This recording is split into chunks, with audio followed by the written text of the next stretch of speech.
Hey everybody, this is Rydo and we're back with another recording of Hearthstone. Today is Monday, August 13th, and we've got some quests to do.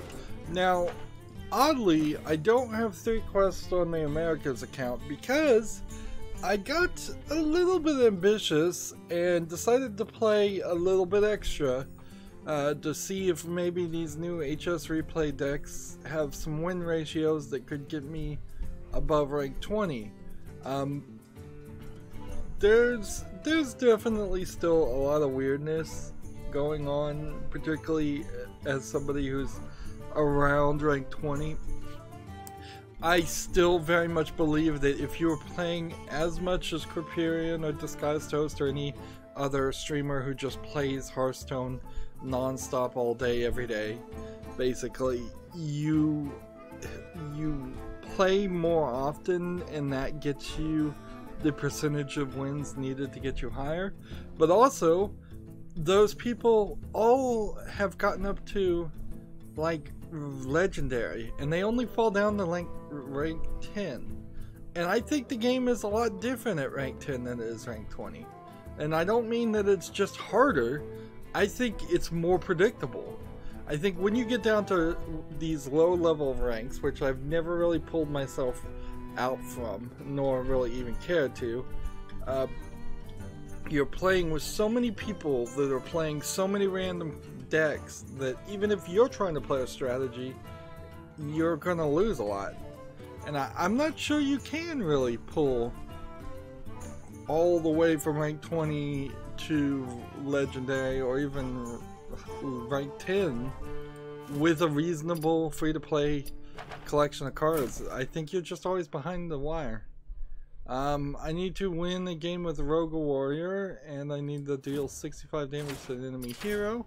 Let's look and just make sure that this is still saying coming in 2 weeks. It was saying 2 weeks probably a week ago, so it needs like a better descriptor. Again, Hearthstone failing to tell you basic facts accurately about what day. So Rogue Warrior games, HS replay, standard play. Quest Warrior I don't think would work too much, so let's try Death Rattle Rogue and jump in here. So I finished playing Layers of Fear, which yay, I suppose. It's always nice to finish a game. Layers of Fear, I don't know why it was so overhyped, other than it has that Five Nights at Freddy's style of jump quests and jump scares in it. And if I ever needed more confirmation that I really should cover the Five Nights at Freddy's series, or if I am going to cover it, it's going to be from a very, very different perspective. Playing Layers of Fear certainly made me realize that, because there was literally nothing in it that scared me. But to be fair, there's literally nothing in almost any game that scared me. I think Condemned Criminal Origins was the only game that got me at any point to actually feel a level of fear. Most games, Dead Space, you're not supposed to be afraid while playing Dead Space. You're supposed to be empowered. You're seeing grotesque imagery, certainly, but you're not supposed to actually feel fear and want to like pause the game or stop playing the game. But to focus on Layers of Fear, they were just doing jump scares and nothing else. I will say the Inheritance DLC, which I also covered, seems like it is a complete 2.0 version of the main game.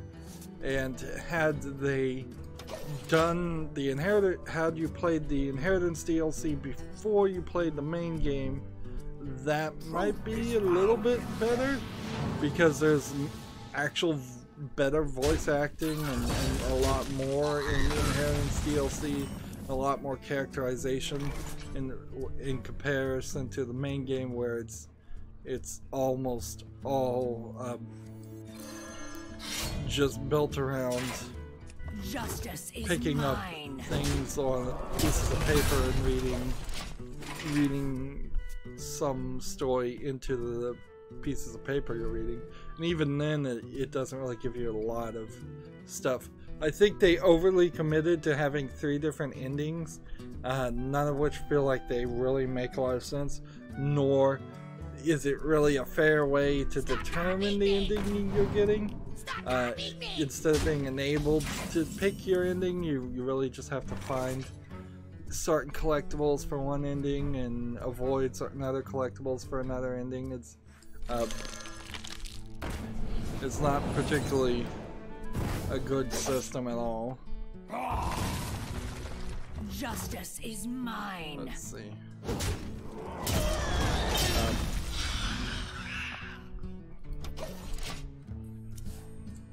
So, yeah, the Layers of Fear was quite the disappointment. It really is just slightly, barely one step above what I see almost on a daily basis on Steam as far as these horror games where you're walking around the spooky, you're walking around the spooky house and there's such a price for power. Let's see, some of the minion with attack less than this minion's. Well, that would be a 3. There's some of the 1/1 copy from a minion in your hand.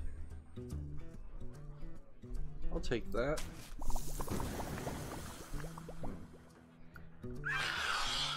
And we'll do that. Then we'll end the turn.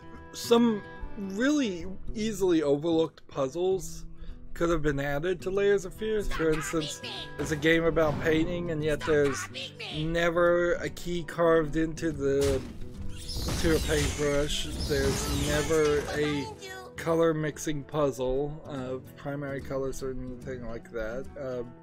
There's never any kind of like fluid puzzle. You'd think maybe you'd have to move paint through tubes or something to raise a cork with a key on it or something like that. Like, definitely once you just know the idea that it's based on the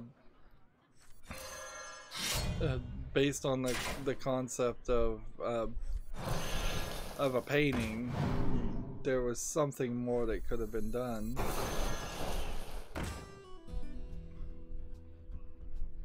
Backstab.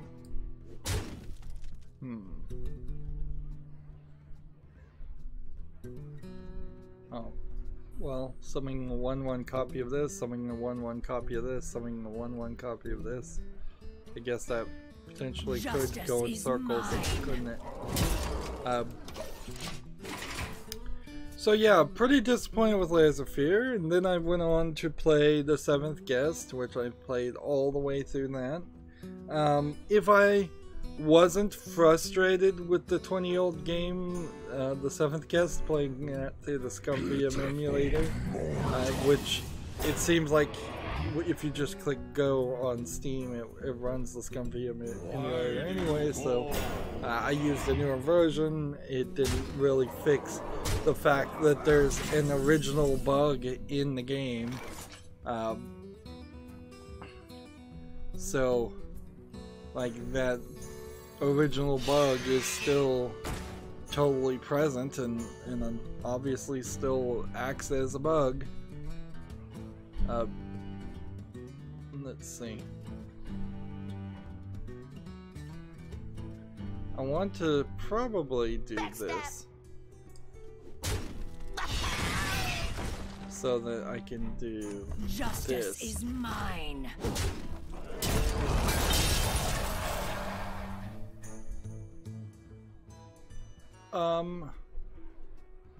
Why did I only do that once? Wow, well played.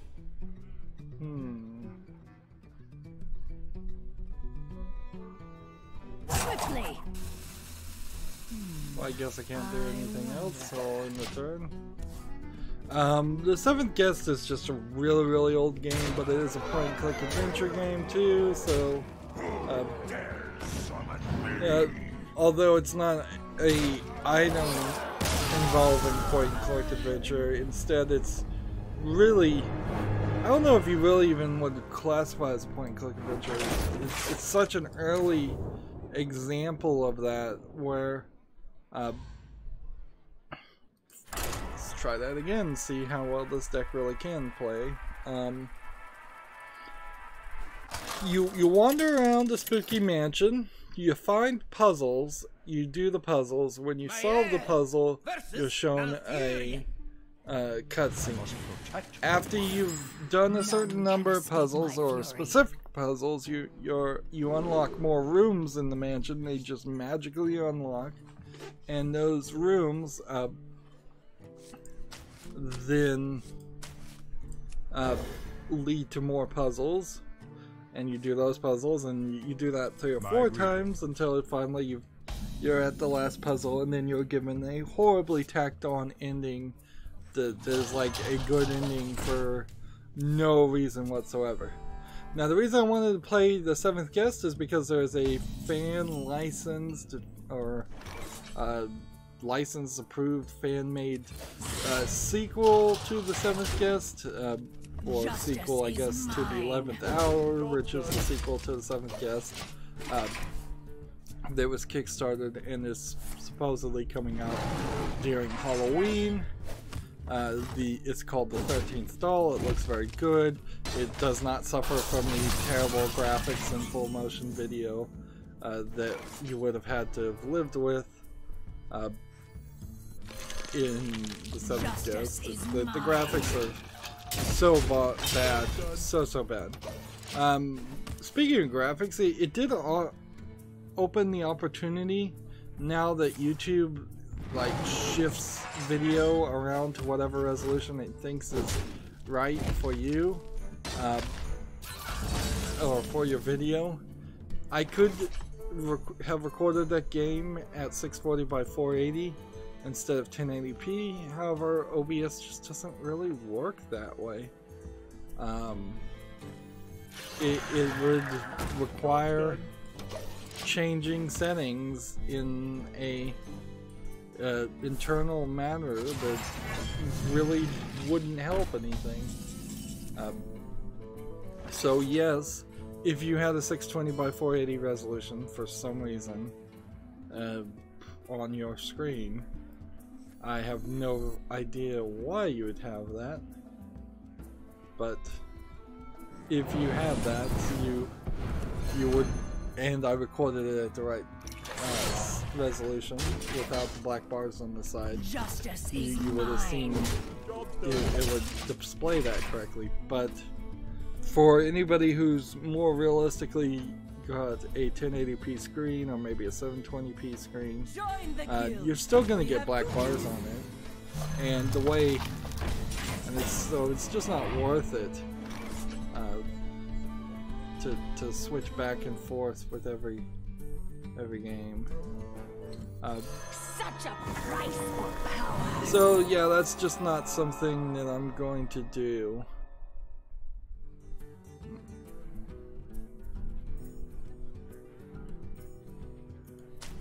This is interesting.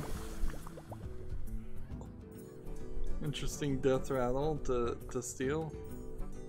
Certainly. Well, I could kill this guy. Well, I could not.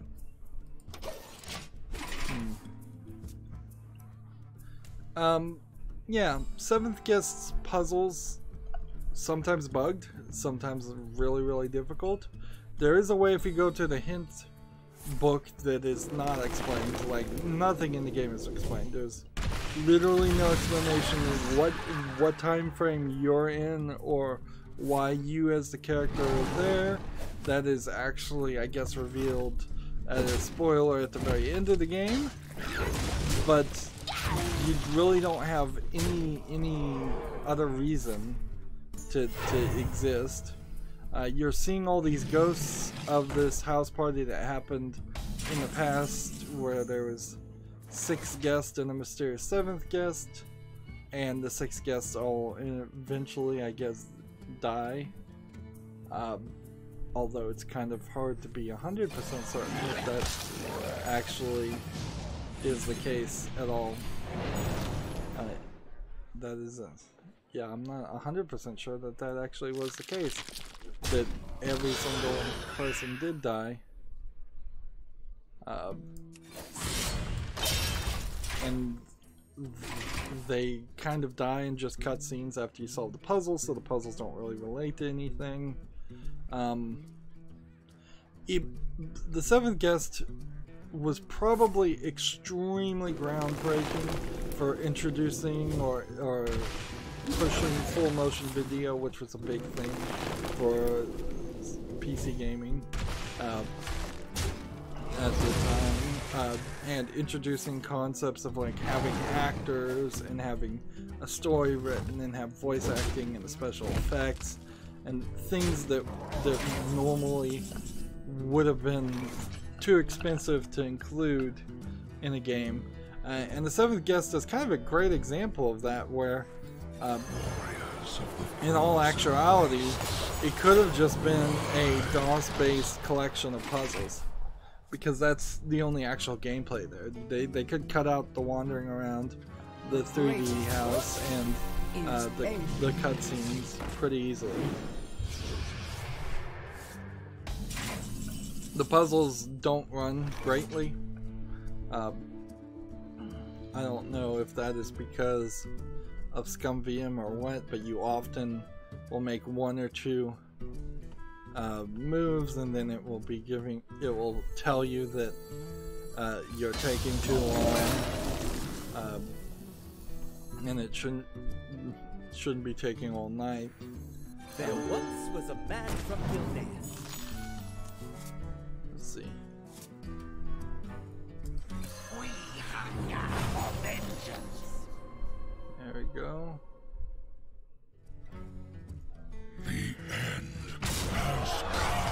If I could just play 3 cards, 4 cards, I've got 2 more that would come out of being dormant.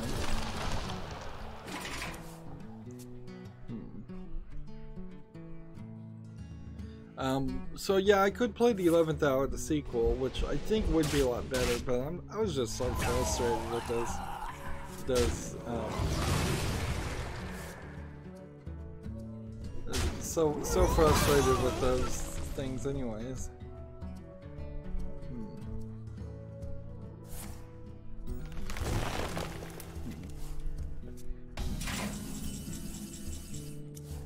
So this, Come, try your luck. this, and this. You shiny. Spectacular. And let's play this just for... Oops.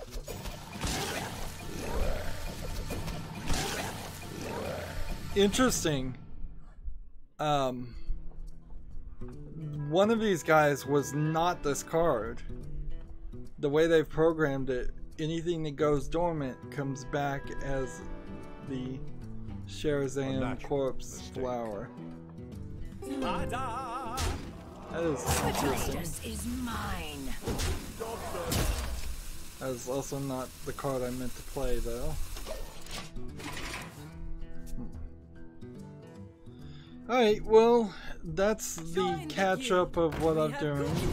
Next thing I plan on playing is Goosebumps Point-and-Click Adventure. The reason for that is just because I would like to play one kid's spooky game in Halloween.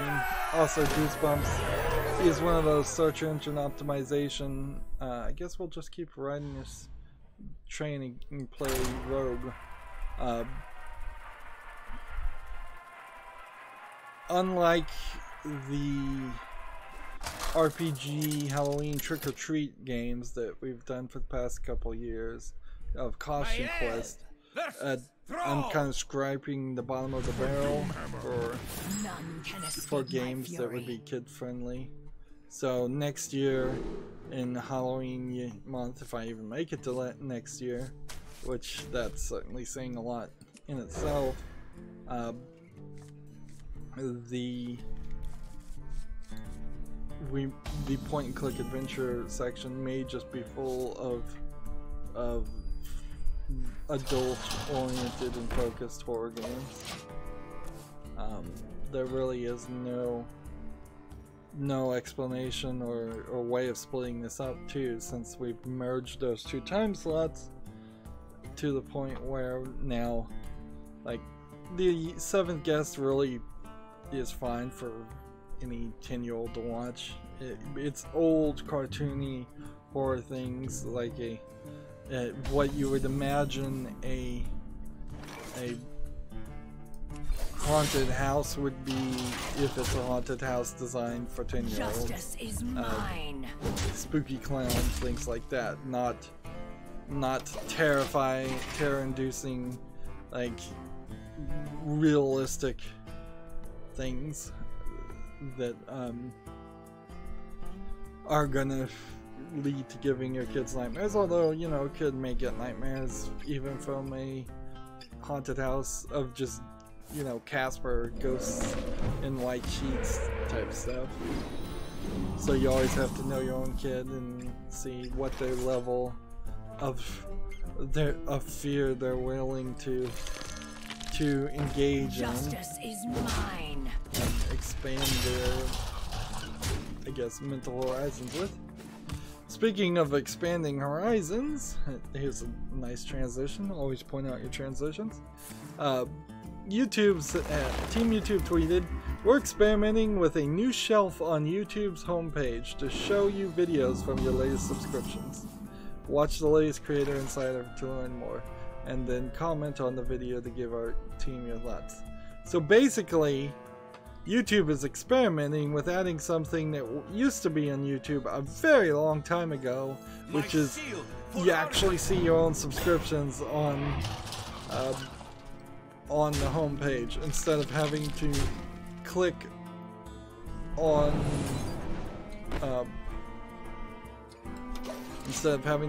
the subscriptions tabs and filter through that. This, I guess, should be applauded.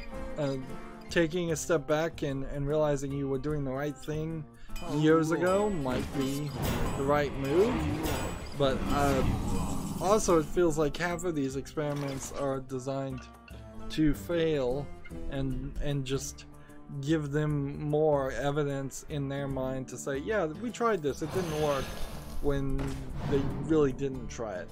Like, a shelf on the homepage, I would say, is still not enough. The homepage should be at least 50% videos that you previously signed up and wanted to see.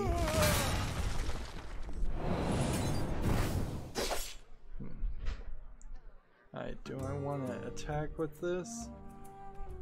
No, I'll just end my turn here.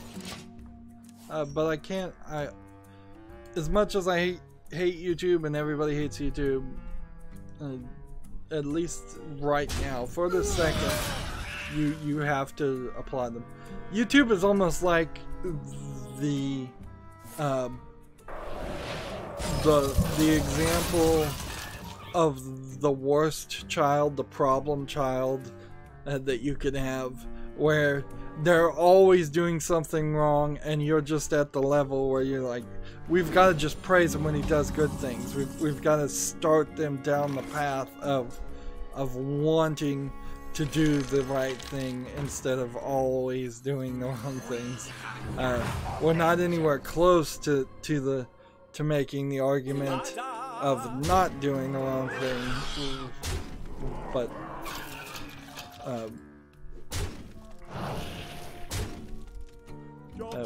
we can praise him when he occasionally, on very rare occasions, does the good things. I guess that on the other side is an interesting thought about the prison system. Is like, you never hear of any kind of system to praise people in prison for doing the right thing. All you have is like good time off for good behavior, and what that means seems to be nebulous and seems to be on the whim of whether or not the review board at a prison likes you or not. Let's see, and I don't think there's a lot of opportunity in the prison system, which I guess I suppose it's a slight passion of mine that I'd like to see the U.S. prison system reformed and several other prison systems around the world reformed to be more rehabilitative and less punitive. Justice is mine. But that's not very video game related, so we're moving on. We've got somebody called OMG Man It's Me saying hi. Hi. PC Gamer, let's start going through the news. Has an article, Fallout 76 will have a photo move complete with poses and fancy filters. I don't know where Bethesda's head is at with Fallout 76. In general, I don't know where Bethesda's head is at, period.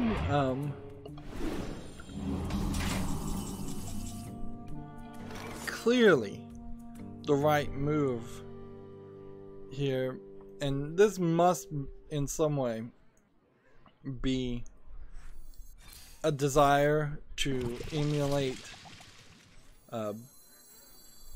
it really has to be a desire to emulate the success of Overwatch.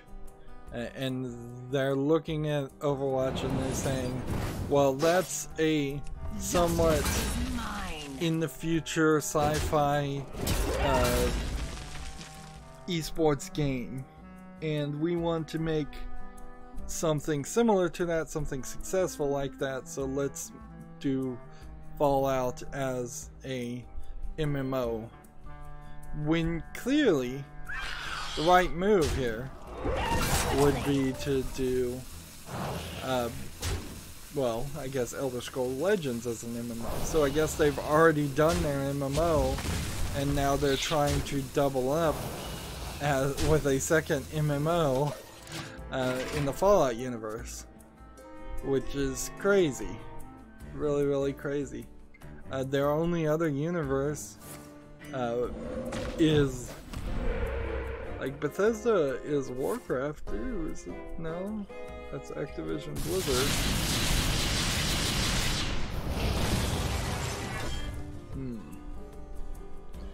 You have sci-fi and fantasy. I guess maybe there's not really a genre in between those. You could set it in modern day, or just slightly in the future of modern day time. I guess that would work. Justice is mine. Job's done.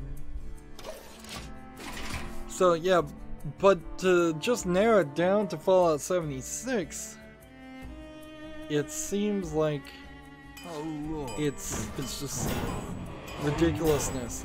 Also, Fallout 76 seems like it may never come to Steam, and it seems like Bethesda is thinking about bringing nothing new to Steam ever again, which I don't know if I really believe that.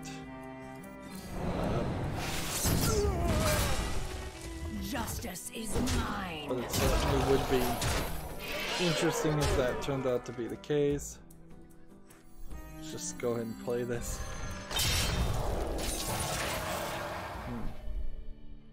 Interesting. And you know what? I could probably just do this too. But I should probably save it. Just end the turn here.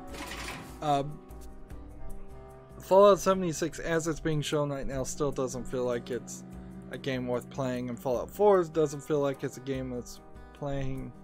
So, unless this was some weird situation where Bethesda was actually short on money, for some reason, I have no idea why that would be the case.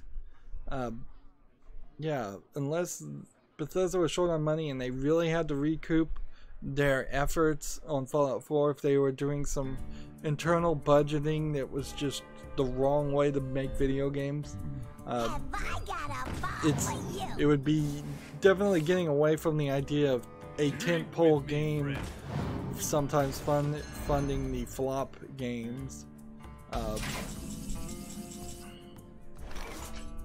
Let's see.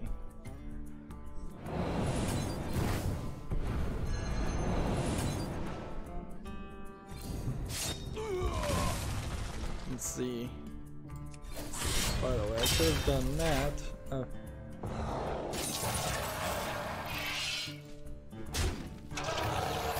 There we go.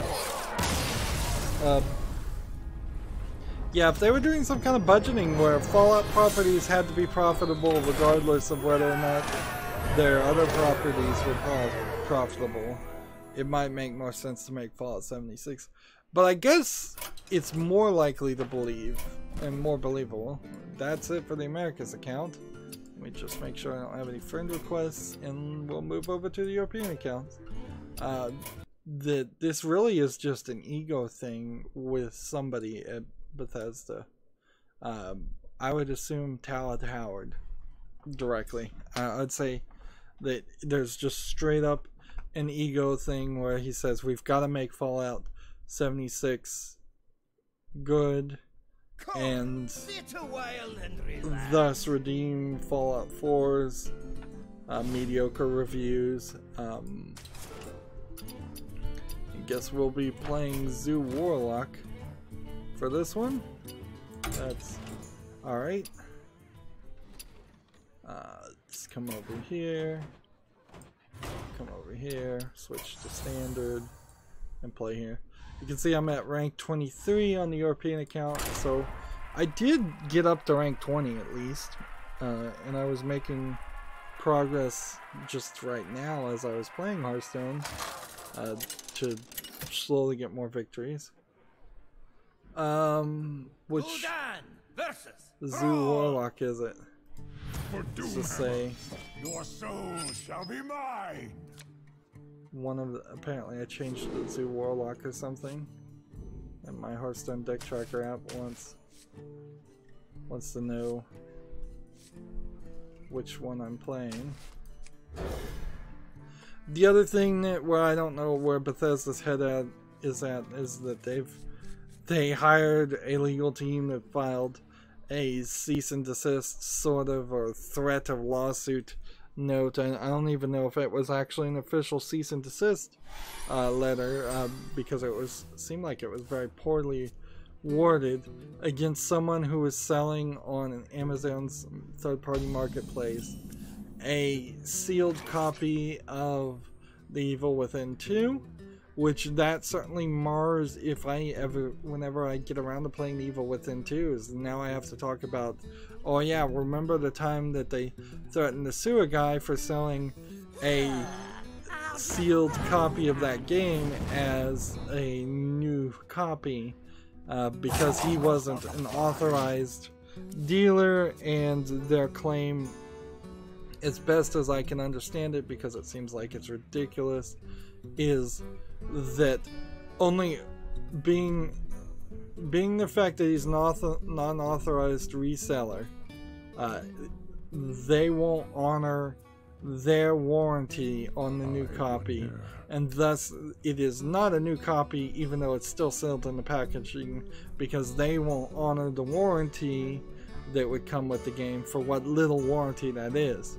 Now, I do kind of understand that there might be games out there where they're doing these shenanigans of game passes and codes, and they don't want to deal with people that buy copies of games that are new that have like online passes and such on them that are listed as new, but the online pass has been taken out, or the DLC code or something has been taken out and used. Like, I get that, but that really isn't Bethesda's deal. They just need to train their customer service to go, like, you're gonna have to contact Amazon and ask for a refund because clearly somebody has done some shenanigans here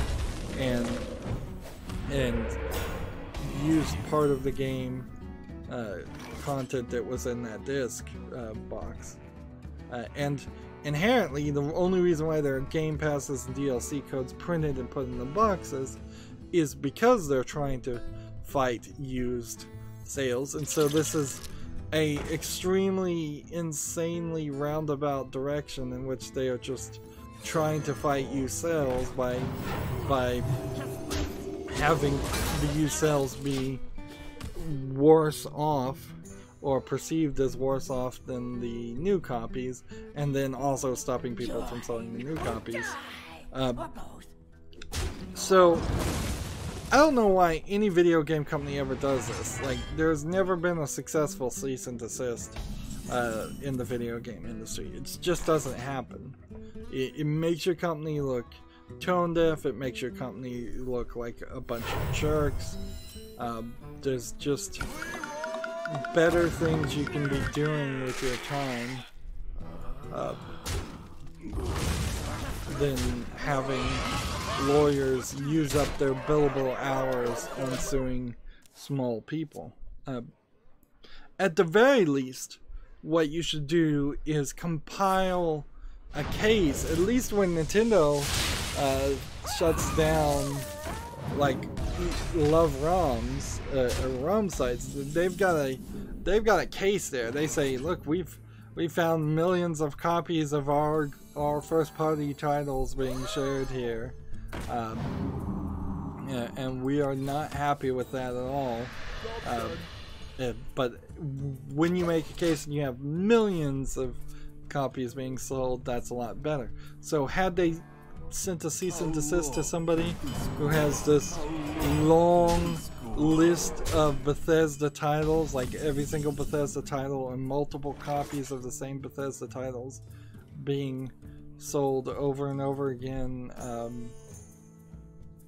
let's see, then yeah, at that point it would make a little bit more sense, but that's just not what happened. So yeah, Bethesda's not doing the right things to make themselves look good. The other thing about Bethesda, there's been about like 3 things, so they've just been stepping in it completely, is... What was it? What was that third thing? It is a rainy day if you're hearing that thunder. By the way, outside, it's a thundery rainy day. And I remember what the third thing about Bethesda was.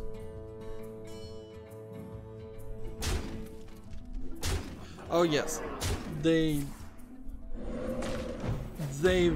kind of confirmed that there will never be another Fallout New Vegas, much, I would say, to the dismay of fans of Fallout New Vegas.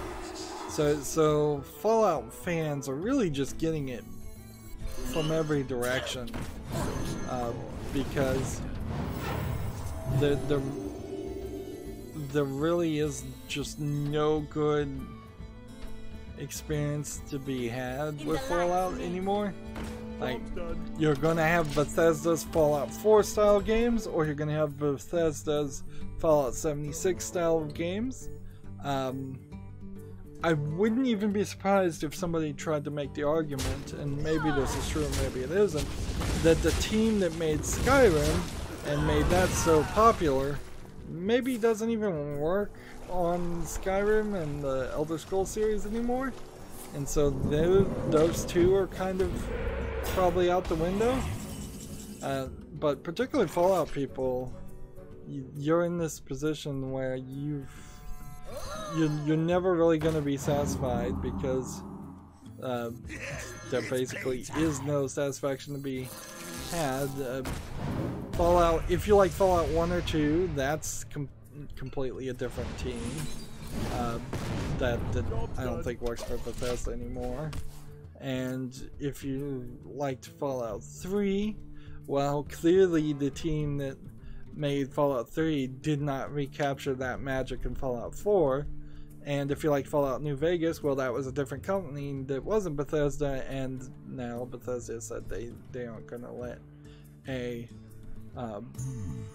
new company make any more side stories. So yeah, it's a bad day to be Bethesda. Let's move on though. There was just a lot of Bethesda news. We've got a game. I didn't curate any of this news stuff today, so we may run into some games that are pretty bad quality, but that's fine. We've got an early access game called Flying Soul. It says it's an early access casual adventure racing game. It's a very interesting, like, asset flip looking game. It's very pretty, as most asset flips look now, but it's basic shapes.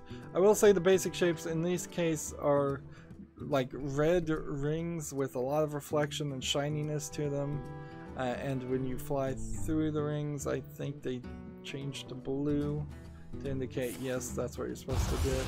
You're flying what looks like a futuristic airplane. It has no propeller and there's no like jet stream coming out of the sides of what look like engines, so there's that. I would imagine the controls on this game are actually pretty awful, and the trailer is just hiding that from me. There really seems to be nothing else you do with this game though. It's 20% off for $1.59. Flying Soul also being a name that is almost certainly designed to be confused with Dark Souls, or in some way feel like it's related to Dark Souls.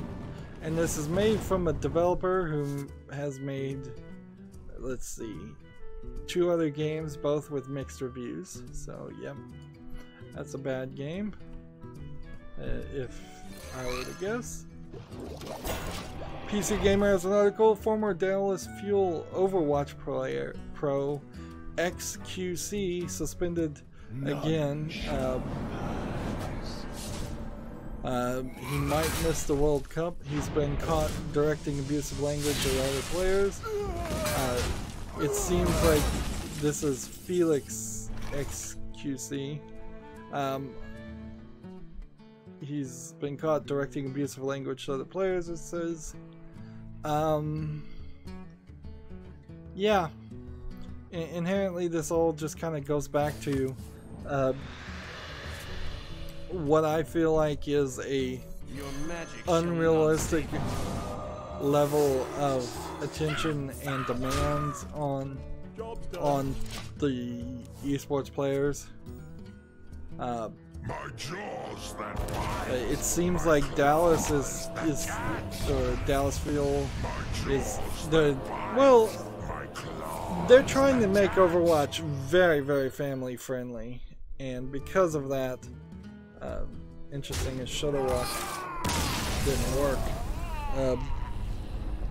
and so they're coming down really hard. But if you were to compare what I think has been accused of Felix, it never comes out as a story. These stories all have been from PC Gamer, so it seems like they may specifically just hate this guy, or maybe this guy is the worst example they can find.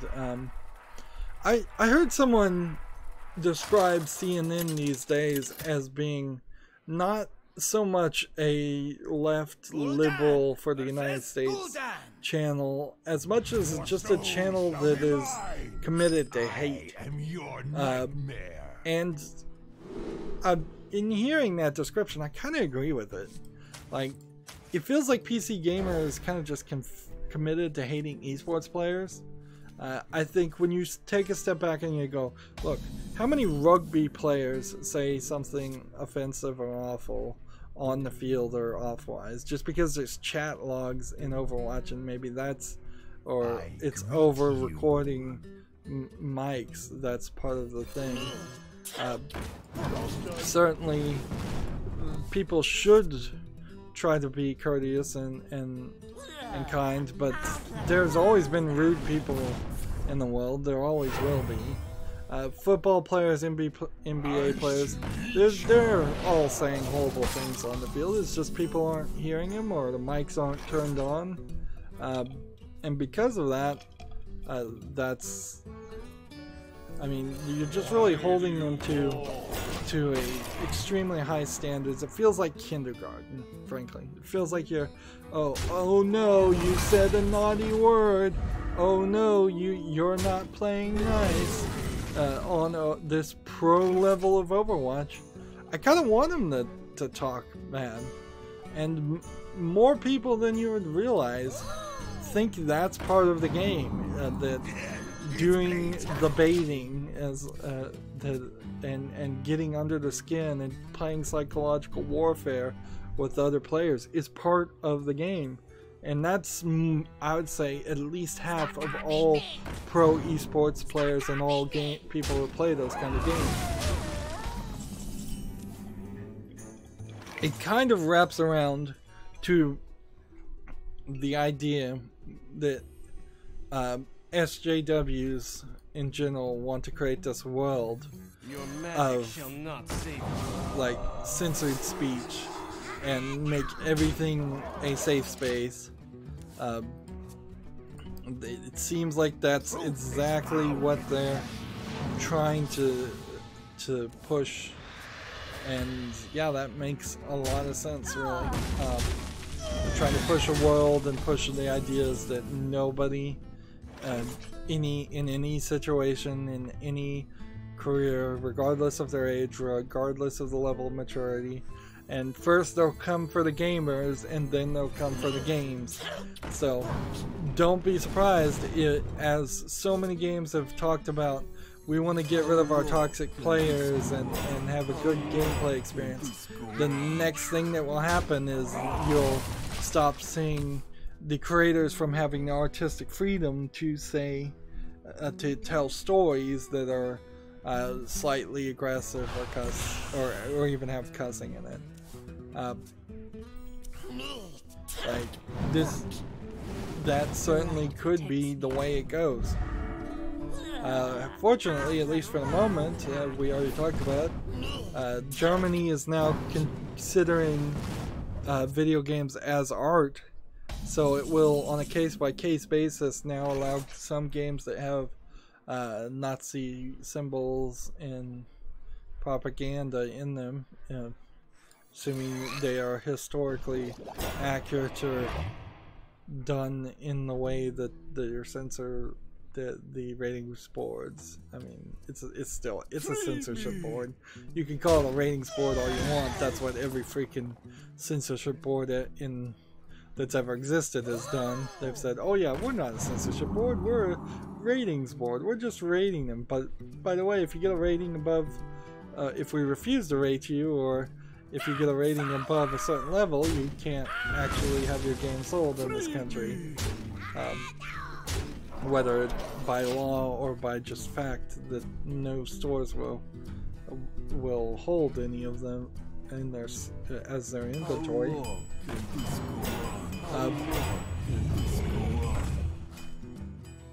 So yeah, moving on. PC Gamer has a different article. Free Ni no Kuni 2 DLC adds bosses and quests. It's out now. I would like to see Ni no Kuni 1 come to PC. But if you just skipped to Ni no Kuni 2, the Revenant Kingdom Adventure Pack is now available to be played on Steam. Speaking of other Japanese RPGs, it is also worth mentioning, and I don't know how you take it, frankly. You can take it a couple ways. Monster Hunt came out for PC. Monster Hunt World, it came out for PC on Steam, and it was in China on the Steam ripoff Chinese equivalent called Wii Game. People, for one reason or another, were so unhappy with the game on Wii Game that they complained, or at least it's claimed that people were complaining to the regulators. So, yes, I've seen with my own eyes that the PC version of the PC version of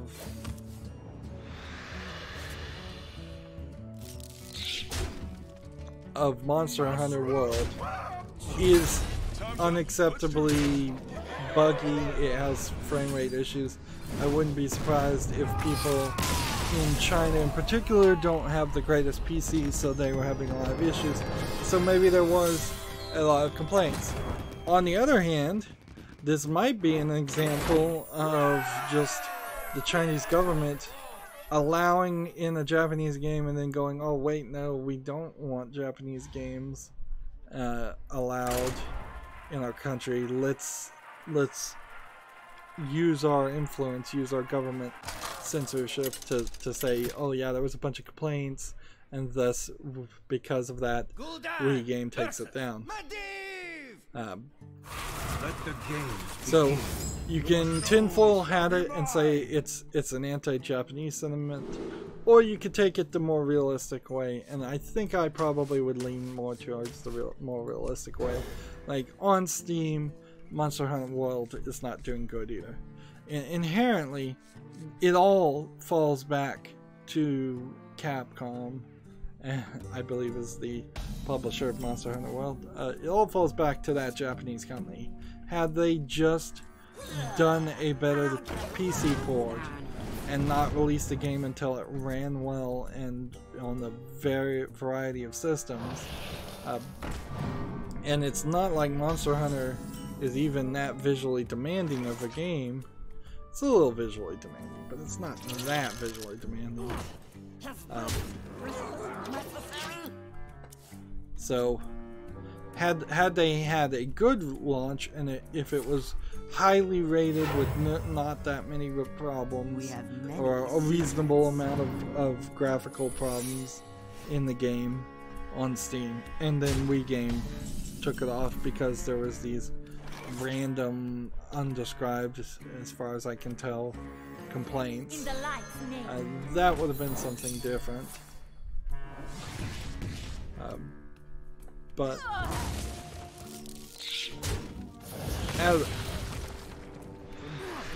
as it is now, I think probably there were legitimate complaints, and Wii Game took it off.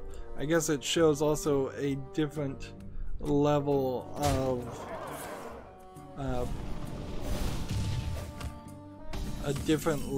of interest in customer service, because there certainly was no real, it seems like there's no real desire or interest in removing Monster Hunter World on Steam, although there was the Batman game that certainly got taken off Steam, but that was like the first and probably the last time a game will ever be taken off Steam for being just incredibly low quality. Unless you're talking the flood of extremely low quality games that are just troll games or achievement games. PC Gamer has an article. Pete Hines explains why Bethesda blocked the resale of a sealed copy of Evil Within 2. It all comes down to the definition of new, apparently. They're trying to redefine new as not new.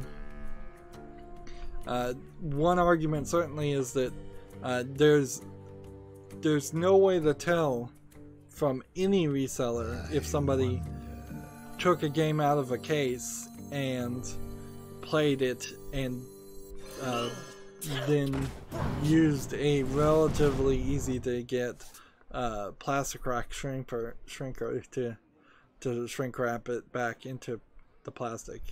There really is no way to tell unless somebody scratches it, unless something else happens to this, unless they use a online pass or something. It really is just, in a lot of ways, it's like the Firewatch situation with PewDiePie, which, I mean, they just, Campo Santo should have just not gotten involved. So many businesses would be better to just not get involved. Like, I am much happier with the way ArenaNet dealt with its problem and just saying, look, we don't want to be involved. We're just gonna fire the employee instead of people getting involved in controversy and then potentially costing their company a lot of goodwill, because it's hard to build goodwill.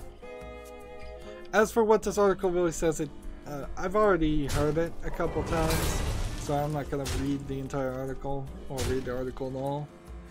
But I've already said the general idea of what's going on. See, I just need to play Warlock cards right now, so I'm trying to win, get to rank 20, get those 5 rank wins, and I think, yeah, I need like 8 more Warlock class cards played. But yeah, I think if I was to start a new business, I would start it with a corporate mandate, a constitution, well, not constitution, they call them charters, of just like, we're gonna avoid drama.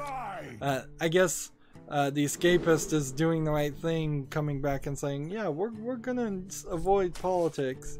I'm like, yeah, that's probably a good move. Jim Sterling, by the way, came back and said, yeah, he wouldn't be going back to work for the escapist, which, no duh. Like, I doubt any of the former people that work for the escapist would having now moved on with their lives, want to come back and do it. But also, I'm not sure I'm gonna find anything that interests me on the escapist side. Maybe, maybe not. Maybe if their no political claim stays to actually be true, I'll be in an interesting position to. As you command. Someone called for the doctor. Like, I might be in a good position to follow them instead of like rock, paper, shotgun if they report the exact same things. Let's do this. Face the light. As you command. That. Moving on, PC Gamer has an article. Battle Royale is now a standalone game and it launches in early access next month.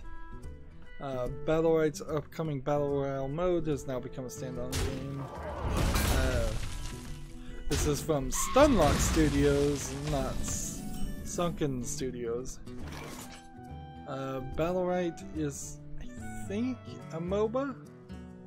I heard of it. Yeah, Battlerite, according to PC Gamer, is an 89 out of 100 MOBA game. Looks like it's kind of a World of Warcraft clone type game. Type characters. And the Battle Royale version does kind of still look like World of Warcraft characters, fantasy characters. So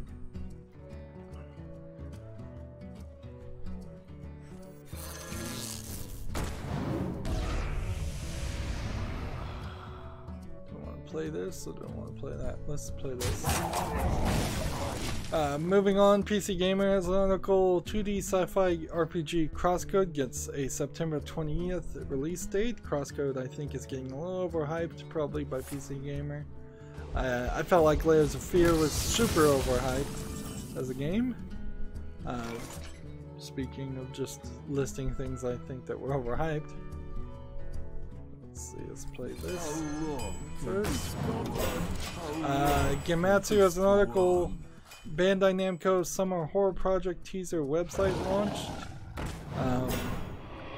It seems like it's just like a picture of a creepy house or mansion. The website has meta keywords for zombie and horror. It says, and that's kind of all it seems like that is getting released right now about that. So that's a not news article if I've ever seen one, because there's just nothing to take away from it. PC Gamer has an article. Death Garden is a weird, exhilarating game of lethal hide and seek from the creators of Dead by Daylight. It's kind of weird. Dead by Daylight creators have even managed to make another game, because I didn't think that game succeeded enough for their company to continue. So yeah, in a lot of ways this looks like this is 60% still the same engine and assets as Dead by Daylight.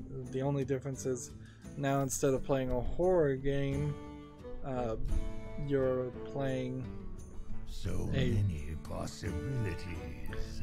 Apparently trap laying game. Let's play this. I'll get right on it. Let's do this. Die, mage. Do this. Let's see. Like,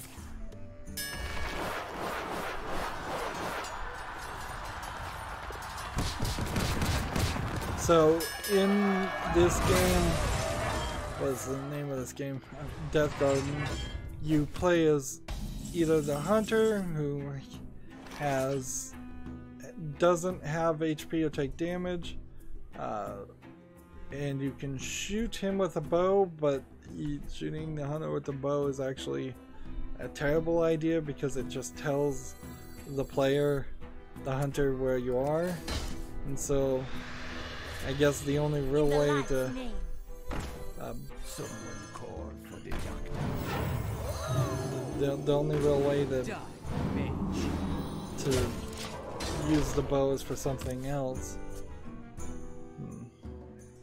And then there's like 4 runners, and so the hunter is chasing after these runners. This is still very much an asynchronous gameplay model. They've just slightly changed the weapons, and they've changed the theme. I think getting away from the horror theme probably is the right move, because I could see that there's a small 5 to 10% of people who wouldn't have wanted to play Dead by Daylight that might be willing to play this. Time's up. Let's do this. But yeah, it really feels like this is just their last gasp. They may have already had something like this in development and they were going to add it to Dead by Daylight, but instead they made it as their own side thing. Yeah, Death Garden doesn't strike me as super interesting as a game, so plus it's a multiplayer only game anyway, so I wouldn't have to play it myself. Anyways, and I think this is the right place to break up this recording, because I don't have a ton of news. Unless this just drags on, which it might. I don't think I have a ton of news, plus I don't think I really have a ton of daily quests to do either, which is fine by me. More time to potentially get back to playing more Halloween games. Anyways, that's going to be it for this recording. As always, I ask you to like, share, subscribe, comment, and watch every second of my videos. If you want a friend or follow me on any social media sites, there's a bunch of links down below. And if you want to support me even further, friend me on Steam, gift me a game. Thank you for watching. Have a good evening.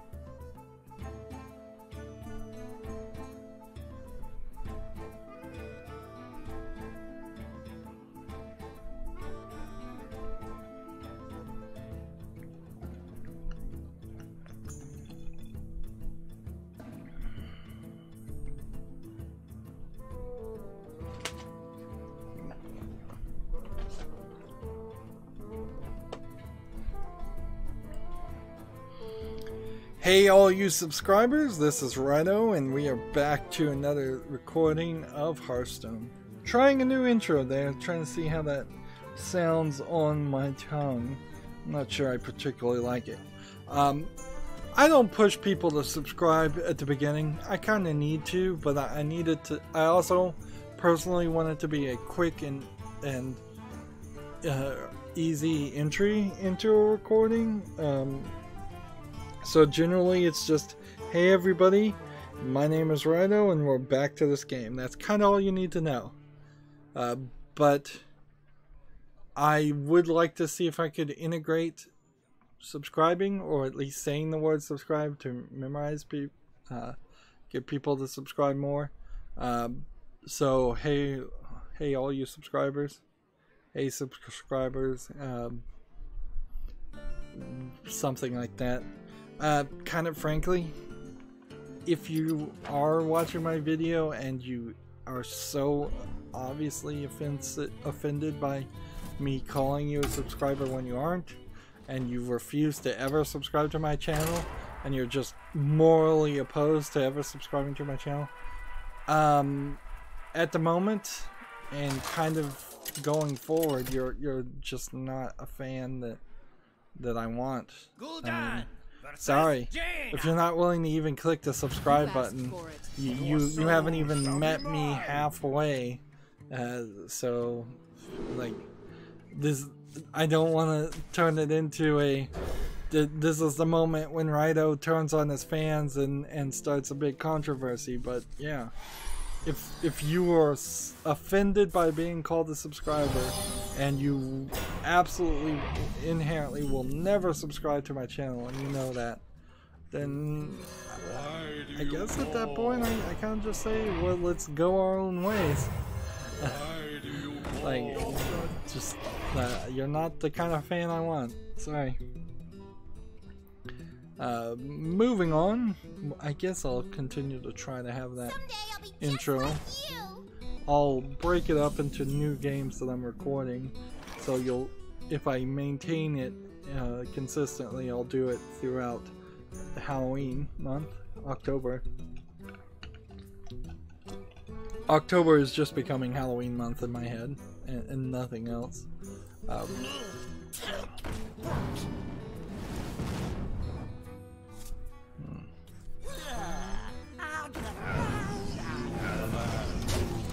We've got a game on Steam. Let's kind of burn through these games.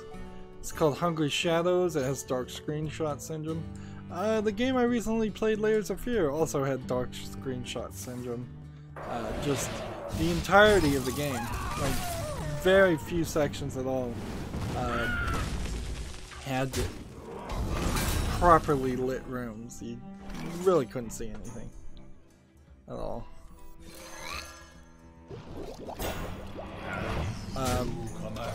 Hungry Shadows is a horrible game.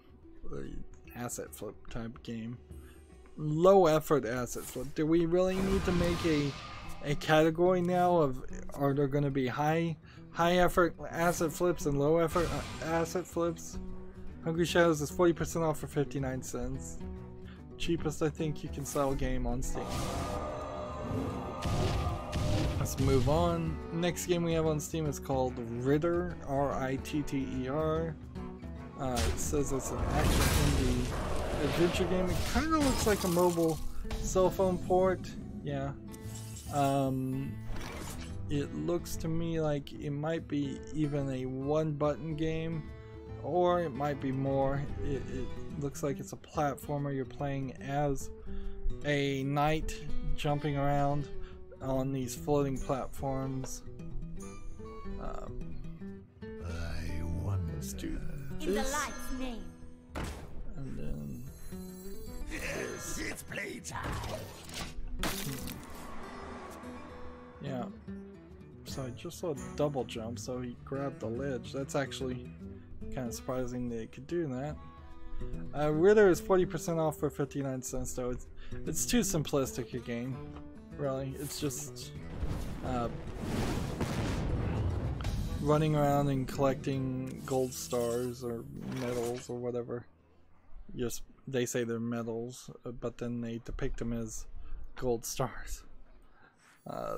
At the top right of the screen, so you know that's not an original animation. Face the light. Okay, moving on. I need not linger on these things.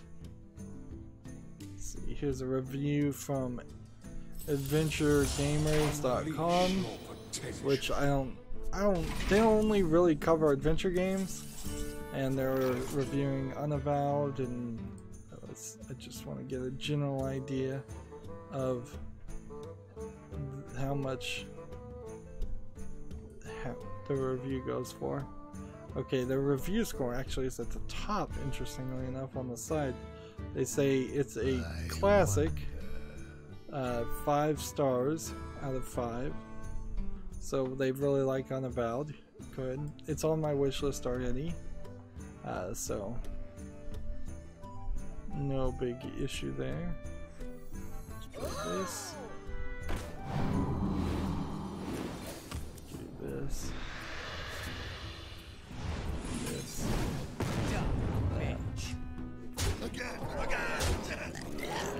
Face the light. And that. And return. Here's a non-article on PC Gamer, how I accidentally became a RuneScape coal baron. So this is really just a story about somebody who was playing RuneScape that now works at PC Gamer. PC Gamer does have it more interesting. This was a slightly funny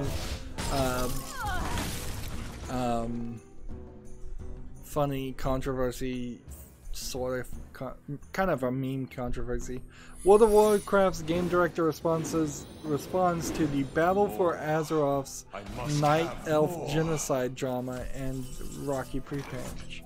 Normally the months before a new expansion are a boring lull, but the Battle for Azeroth's pre-patch has been anything else. Let's see.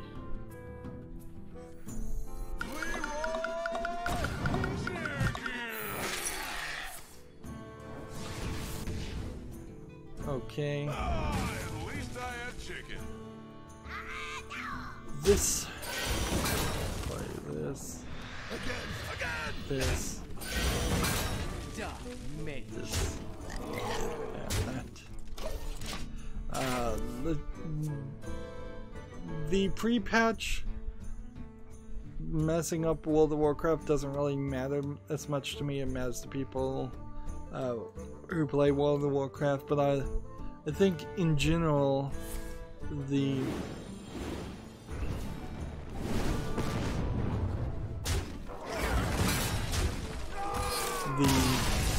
cutscene response is something that's more interesting to talk about. So you have a thing here. It's I don't know if it's a quote or a response or what. Apparently I need to play mage cards now. We hadn't gotten today's thing. Alright, well, we'll play some mage cards. That's good, actually, because I was afraid I was going to run out of data quests before I ran out of news. So the quote here, or whatever this is, that said, there was a massive difference in response to the two cinematics. When Warbringers Sylvanas came out, people seemed to lose their minds. They were so upset. A lot of people were criticizing it as bad writing. What was it like as creators of the story to have been in that position and know that very soon the old soldier cinematic was going to release and provide this valuable context to Sylvanas' action that players wanted? So I guess that in bold that I just read was the question. And so now it says John Hight, H-I-G-H-T. What was fun for us in a way was this is a time where we're telling the story of the game and outside the game. Telling the story in the game and outside the game. We choreographed it in such a way so that the Warbringers and the Old Soldier movie could be shown separately. It'd be fun. It was fun because we literally saw the reaction to the Sylvanas piece, the outrage, the Horde players feeling somewhat betrayed, and the Alliance players being like, "How could you do this?" So apparently, yeah, like Alliance, if I recall my playing the original Warcraft game, not World of Warcraft, the Alliance is the human factions, where the Horde is the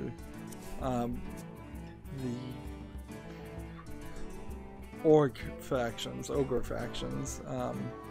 So if one person changed sides, that's pretty big.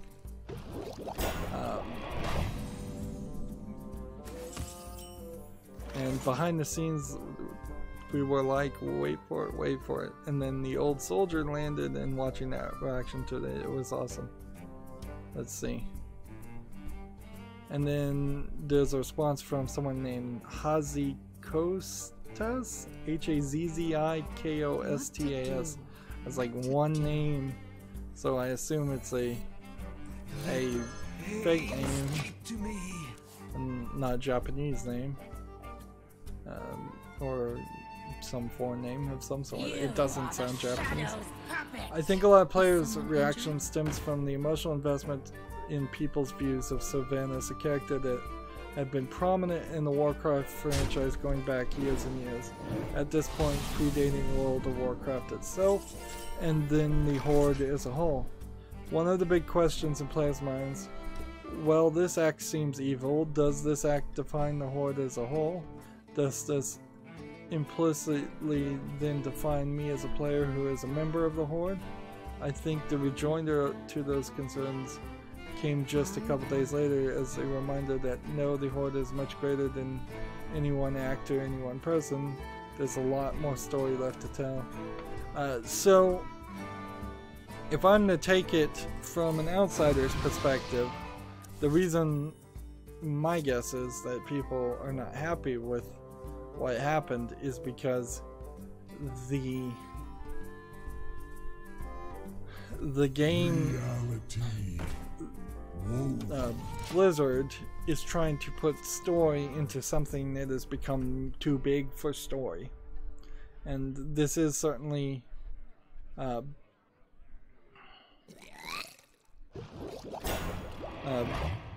let's see.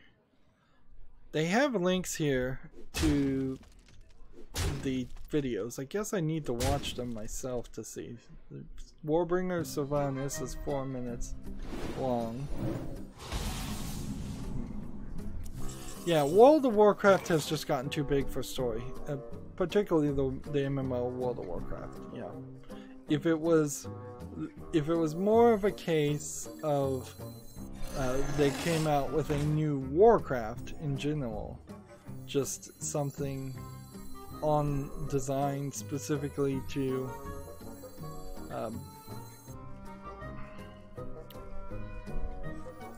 be a single player story and something that you had to figure out.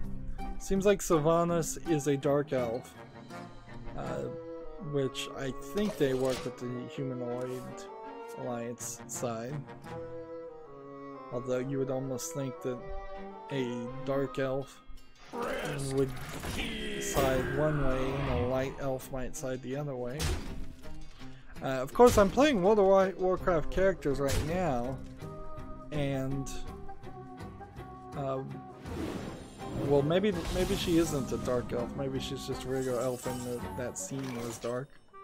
That could be another issue.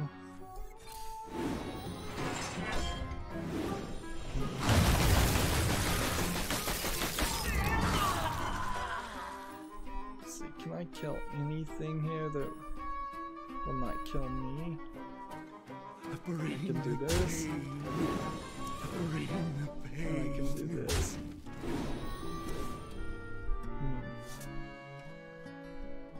Alright, I missed something.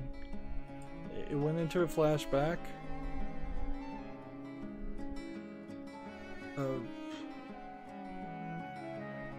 So Sylvanas, maybe not the character that I thought it was. So I saw, now I'm seeing this paladin-like character on horseback who stabbed the elf character.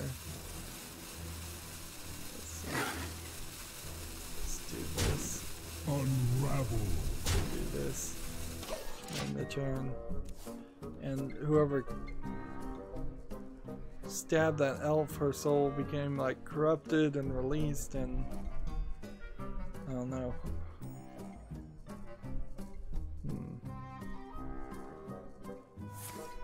There's a lot of tears going on between the two elves in the main part of this animation as they were telling that flashback section.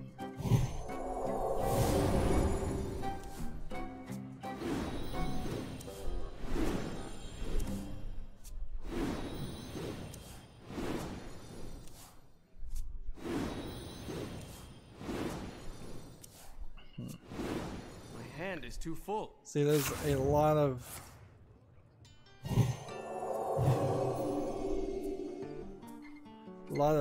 sound effects or such.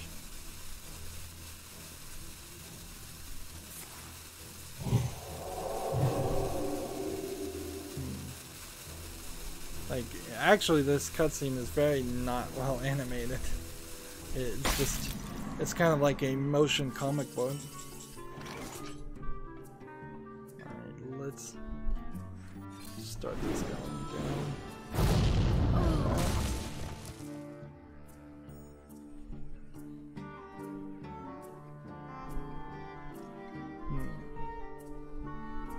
Let's get rid of one of these.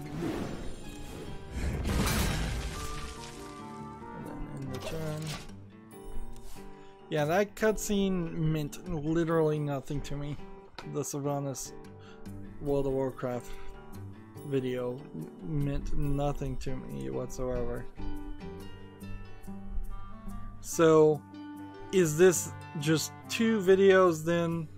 Now I'm looking at the old soldier and I'm just kind of skipping, where one member of the Alliance seems to have betrayed the Alliance and one member of the Horde seems to have betrayed the Horde. Or what? I am now 4 minutes into Old Soldier. Old Soldier seems to be animated a lot more fluidly. So, if I was to guess, I'd say the Sylvanas one was created on a less budget and after the Old Soldier one had been created. So this seems like this is a contrived controversy. Also seems like this is just a total waste of time for me. Like, I just don't follow the Warcraft lore at all, so an attempt on my part to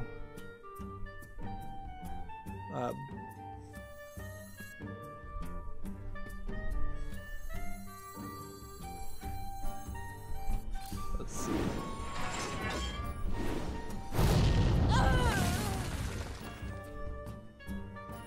Well, I screwed that up. Unravel. Separating the pain.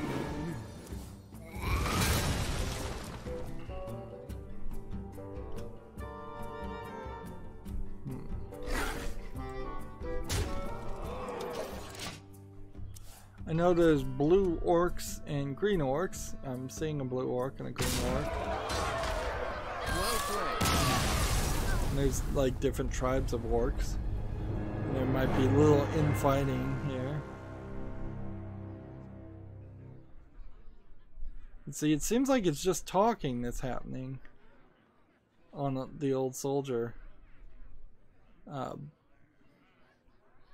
On the old soldier cinematic. So, yeah. Well, I'm never going to try that again. Clearly, there's also a Warbringers Jaina video, now that I'm scrolling down. And there's a World of Warcraft Battle for Azeroth cinematic something that's linked on this PC Gamer article. Yeah, I don't know. I'm gonna have to leave it to the chat. If somebody wants to comment or tell me in the chat why people are so upset with the two videos and what it really means. Best as I can tell is World of Warcraft has just gotten too big and too personal for people who have played it, to the point where the writers can't even add story to it without adding new characters, and thus having somebody with a motivation that the writers can write compared to people whose motivations are already pretty well established and they already know what the reaction is expected for each character.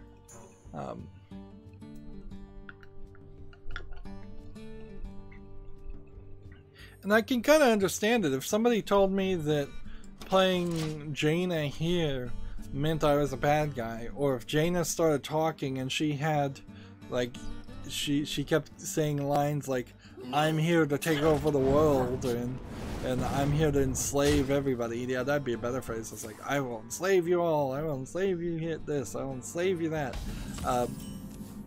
That would feel a little weird, because that's just not who Jaina, as I know him, as a character, is. Now, I don't really know who Jaina is at all, and they've done that intentionally, so you just play as these characters and that's it. I know she casts spells, and that's kind of it. But yeah, I need to move on. That was a huge waste of time. TechRaptor has an article, Die Again on PC. Let It Die is coming out this fall on PC. It was a free-to-play game on PS4, so one kind of assumes it will be a free-to-play game on Steam. Got a 75 on OpenCritic.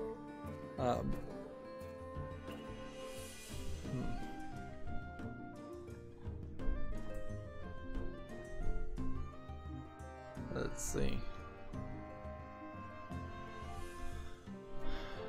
Are we ready to do this?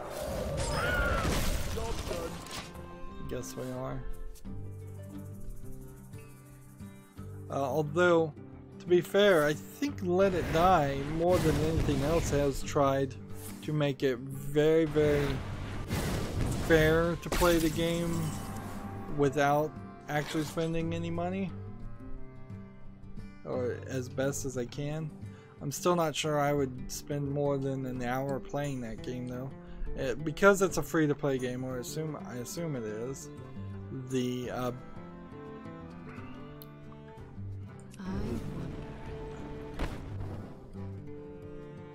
Let's see. If I do this, it'll just get killed. So I need to kill that.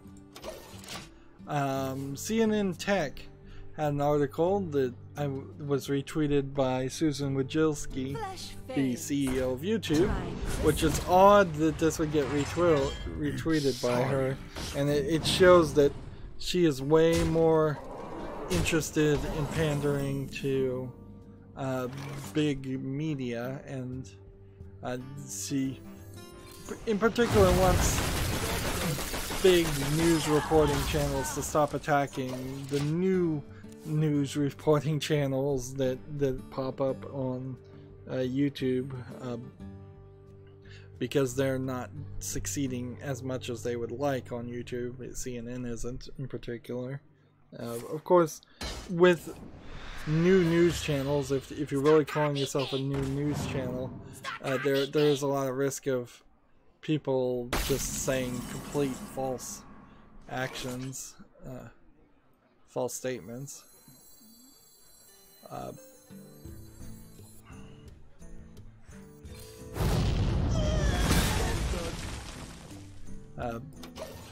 But this article is The Strange World of YouTube Creator Side Gigs, which inherently, yeah, you probably need a side gig of some sort to make any money while being a YouTuber,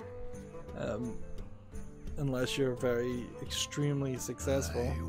I'm seeing pictures here. I'm just gonna scroll through this article. I'm seeing pictures of people selling their merch, which, yeah, I guess that is the side gigs, but that's not really what I was thinking they were going to be talking about. I thought they had found maybe 5 to 20 successful YouTubers who are doing other things. For instance, like, I think the hydraulic press channel guy, I'm pretty sure he runs an actual shop and makes money from that, not just from making videos from the hydraulic press. Also, the hydraulic press channel has had at least 2 Android games that have been made, and certainly there are some people that have jobs and have interesting YouTube channels. Let's see. I need this and this, and then whenever this minion takes damage, draw a card. This. Susan Wojcicki still really only tweets very sporadically, and she doesn't really try to promote YouTube as much as she tries to promote where she wants to see YouTube go. Whether you agree with that decision or not. Someday I'll be just like you. Job's done. She has another article talking about YouTube's best known twins, which are those girls that promote STEM education, science, technology, engineering, and mathematics.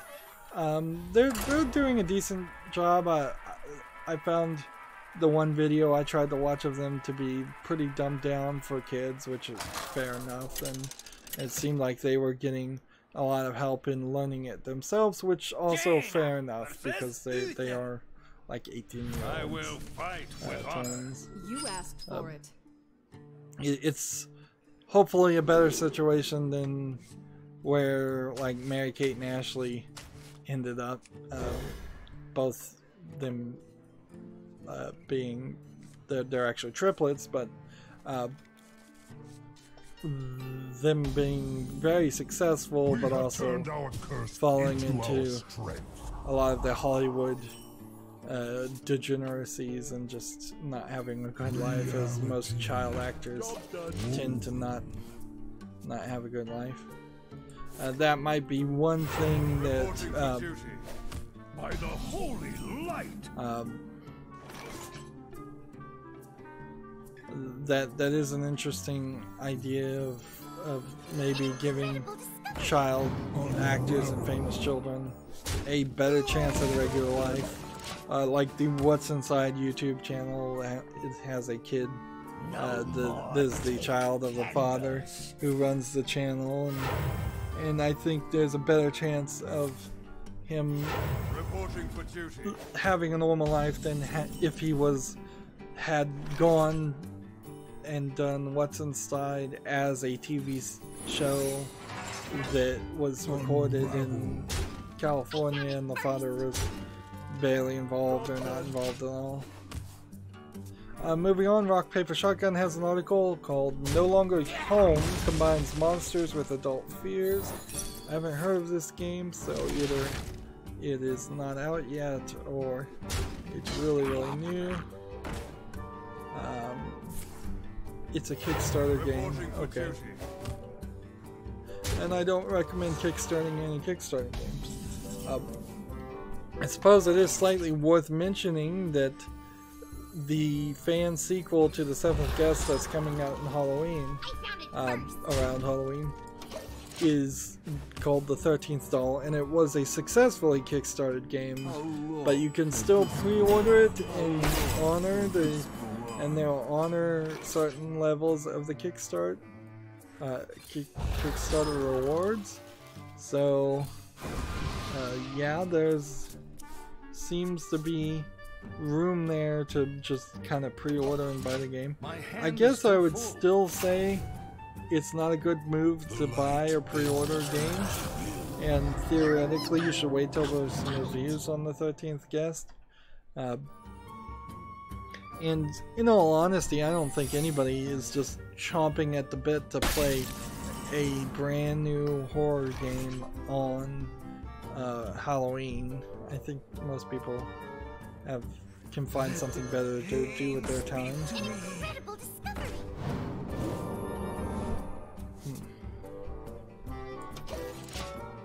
Let's see.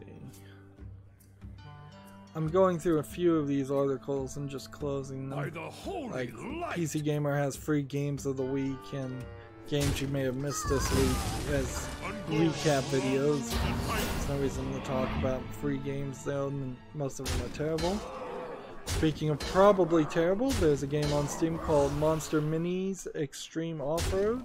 It seems like it's a racing game, kind of asset flip type game. It may not be an asset flip, but it may very well be. And the only real difference is that they've kind of scaled down the cars to make them look like mini versions of monster trucks, toy monster truck cars, as compared to real world monster truck cars. It is 10% off for $7.19. And yeah, I just don't really see anything here that would cause me to be interested in it. Okay.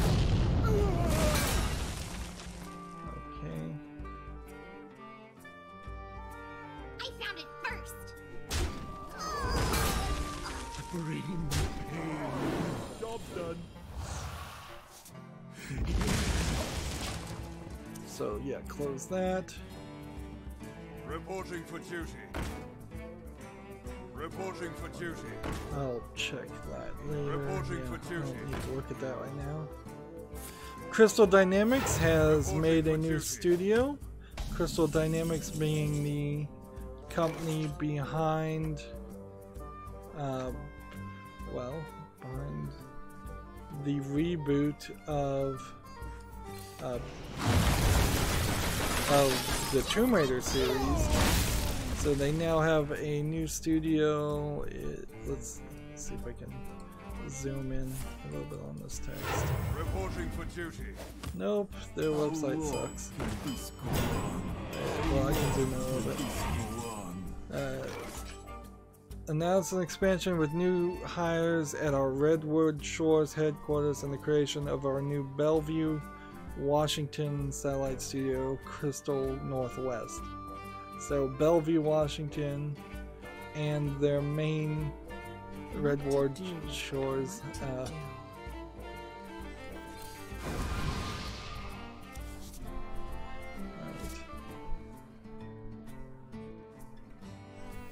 Someday I'll be just like you. Someday I'll be just like you.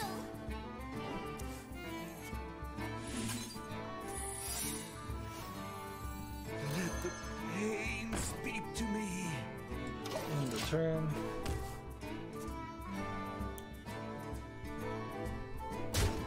See, I think on this mage deck that I have, I actually don't have enough cards to play.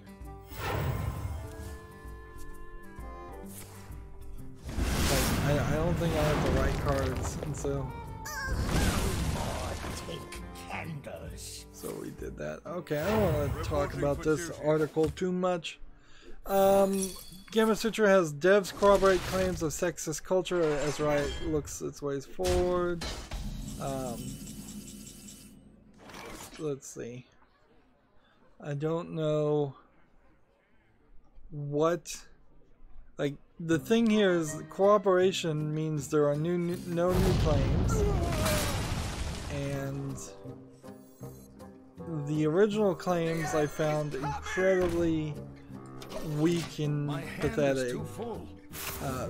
Certainly, mostly it boiled down to some disgruntled employees who were female and weren't assertive enough to speak out or file an HR report. Instead, complained that they were talked over in meetings and quote-unquote standing meetings, which there's no such thing as standing meetings. That's literally just people standing around talking and they didn't want to talk to you. There's a big difference. I was certainly willing to go to the level of saying, yes, it seems like they're running their meetings at Riot Games pretty poorly, because most meetings are scheduled and planned so that one person is talking. Reporting for duty. Reporting for duty. They seem to mostly have meetings that devolve into just group chats, which is not good. There's really no solution there other than having a talking stick, something like that.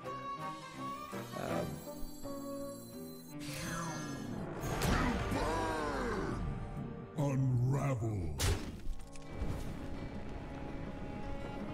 Should have hit this guy, I guess. Let's see.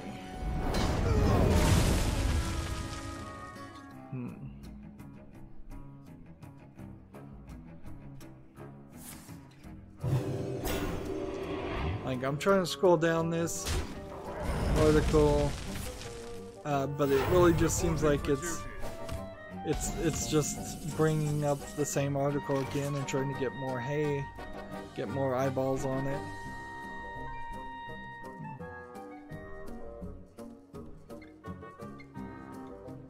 This was originally a Kotaku article that was very obviously timed to just have something else be talked about during Gamergate's anniversary, which, I mean, that's a smart move. I can't disagree with it being a smart move. In fact, also some of their coverage, I would say, of the IGN plagiarism, which I'm not sure I reported. The guy who was caught plagiarizing made an awful apology video where he didn't apologize. Let's see.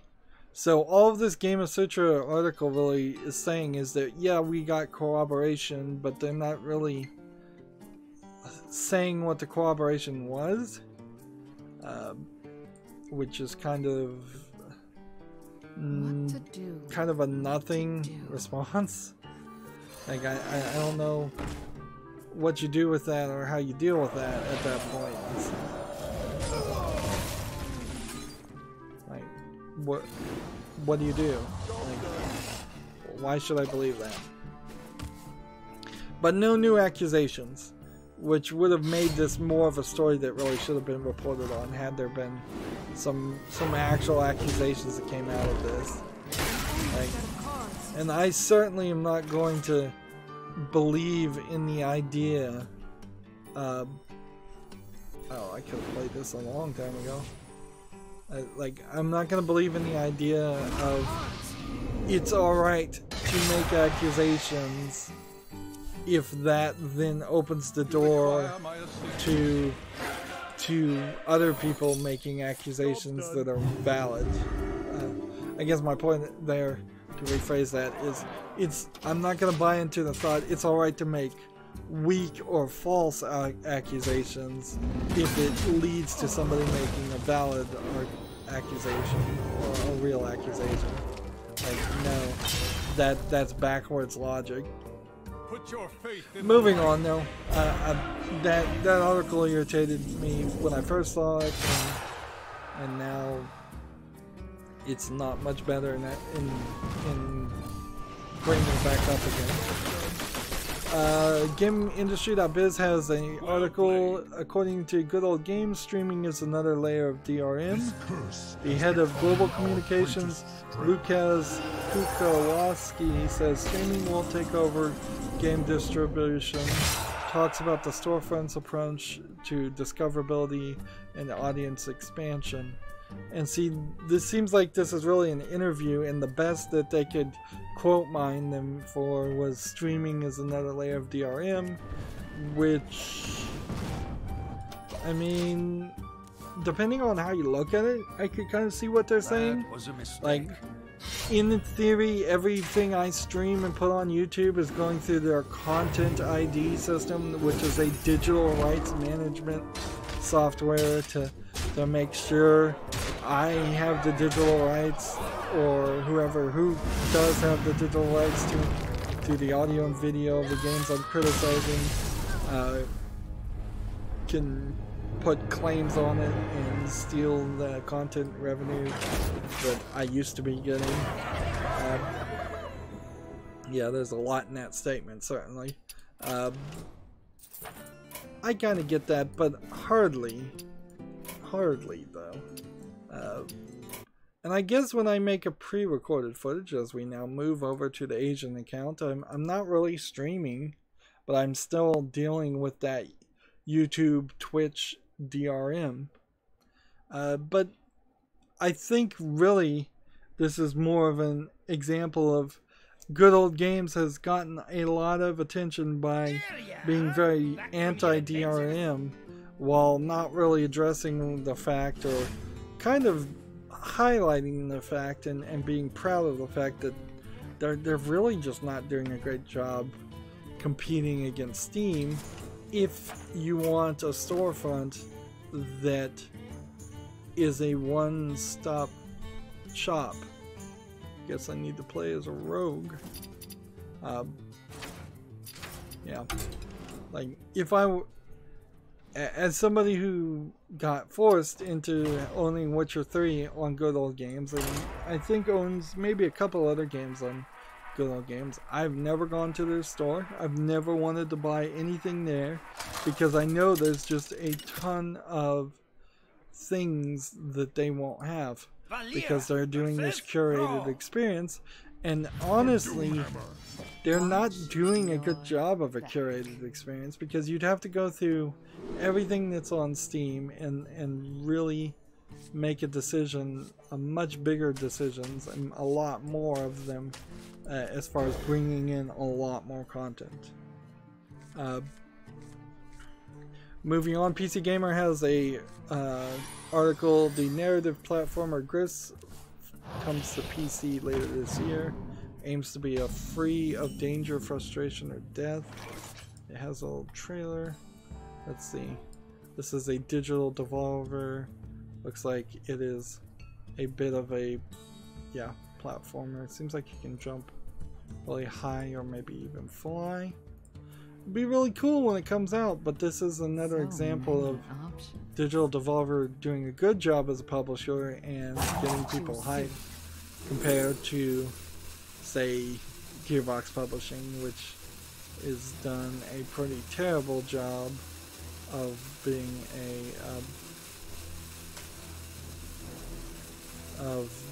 a publisher for We Happy Few, which, to be fair, We Happy Few does look like, from everything I've seen, every review, it seems like nobody really likes it. It still feels like that you could probably run a mod on it, just a no-die mod, or a never get caught mod, and remove a lot of the content and maybe have a story mode. But then there also is a case to be made that they were supposed to have already fixed that. Like, that should have already happened because they took extra time with We Happy Few to make it more of a story-based experience, and it still really isn't it. And frankly, they should have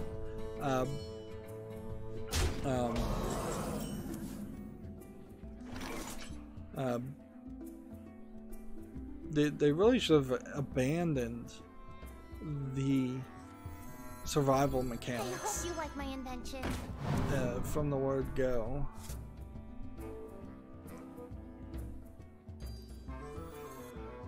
Let's see. Oh, if you're sure. Let's see. Moving on, GameIndustry.biz has an article. Sumo is a Sumo Digital. Yes, Sumo Digital is being quoted as constraining Valkyrie devs to VR would be the wrong thing to do. Newcastle Studio already working on active projects, but new parent hints at other expertise. So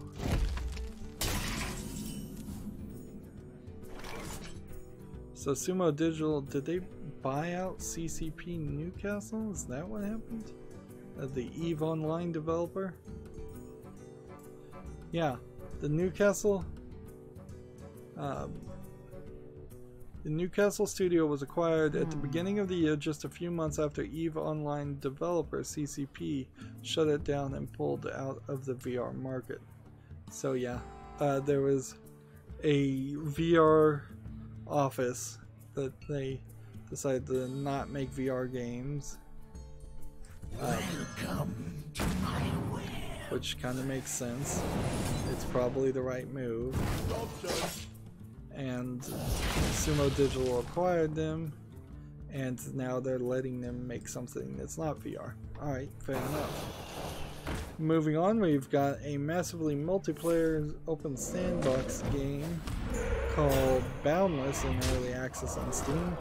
It came out November 30th, and it's already very positive with 84% of 26 user reviews, or mostly positive with 76% of 617 user reviews, so maybe it was out in early access for a while here. The thing I can say immediately is that Boundless does seem like it is a much more polished game than what we usually see.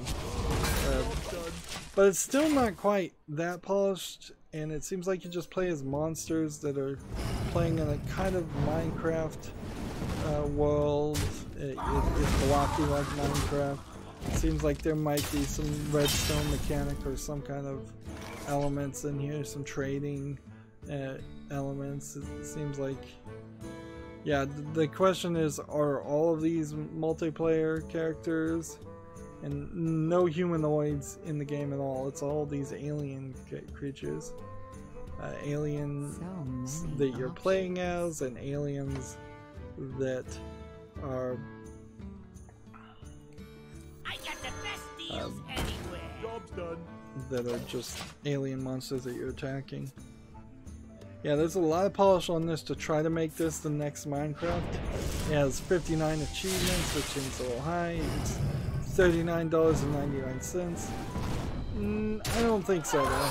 I seriously doubt we're gonna get a clone of Minecraft to succeed. If anything, why not just go back and play Minecraft with all the mods and plugins? And Minecraft, by the way, is churning along and added its new aquatic update and new elements. And so when you start, if you were to really take a list of all of the Minecraft elements that are in the Minecraft Java version, and if you were to take the Bedrock edition, which is what's on Switch and consoles and get that cross-play on multiple different consoles. Yeah, there's just all the power and might of Microsoft for whatever that is supporting Minecraft a lot more than you would than any new game. Like a new game really you really have to go in a new direction with a new game if you want it to be a super smash hit. Like you cannot be iterative. I hope you like my invention. The pleasure is mine. Let's see. I'm just gonna draw cards. I hope you like my invention. Greetings, friend. I hope you like my invention. Watch this. Job's done.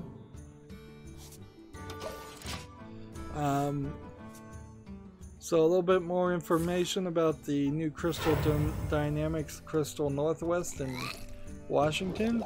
It'll be headed up by the long-time industry veterans of Chad Queen and James Lowe, and the new outfits aims to bolster the company's overall game development efforts, specifically in regards to its unnamed Avengers project. So, I guess that tells you two things to take from that. One, the Avengers project is not very far along in development. Like, just take that straight from that thought. And two,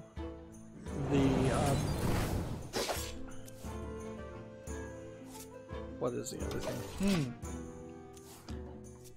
The Avengers project is still being supported, I guess, would be the other thing to take from that. Whereas I wouldn't be surprised if Disney got impatient and just said, forget it, cancel it. By the time you get this game ready and done, we'll be done with the entire series of Avenger movies, which is a possibility. As for the Marvel Cinematic Universe, the Avengers, once they're gone, they are just kind of gone.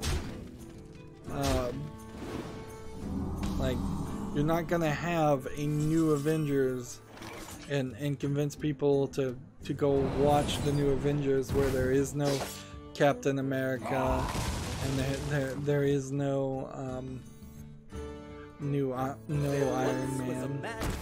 You're really gonna have to shift into a completely different universe and have completely different characters play that.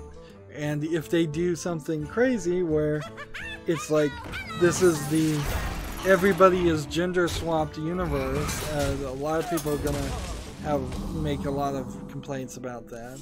So like, you really can't do that either. Like, you could slowly try to include like Miles Morales as the new Spider-Man, Job's done. but you've barely made any progress with Peter Parker. But yeah, you certainly can't bring in female Thor or female. Yeah, Thor. That was what they called her, female Thor. They didn't. I don't even think they gave her a name until really at the end of it. And so, since you can't really do new Avengers, they actually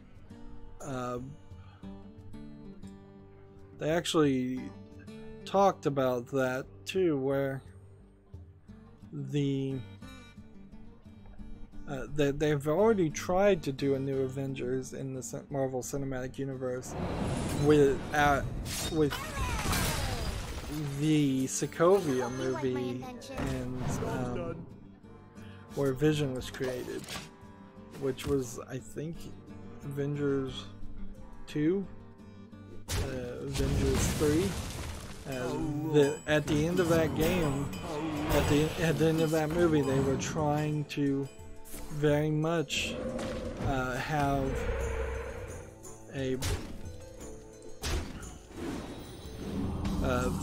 introduce a whole new series of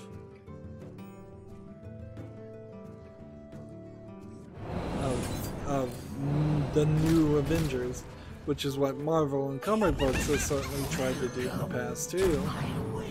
But yeah, it's not gonna work. Here we go. Moving on from that short little bit of rants, there definitely is a problem. While the DC universe is never going to get off its feet unless Disney starts doing the DC movies too for people, and then they shift back and forth. Like the Marvel universe is almost doomed to fail after the Thanos storyline. You really can't go anywhere after Thanos. Like, they would have had to have written better storylines after that, and they kinda didn't.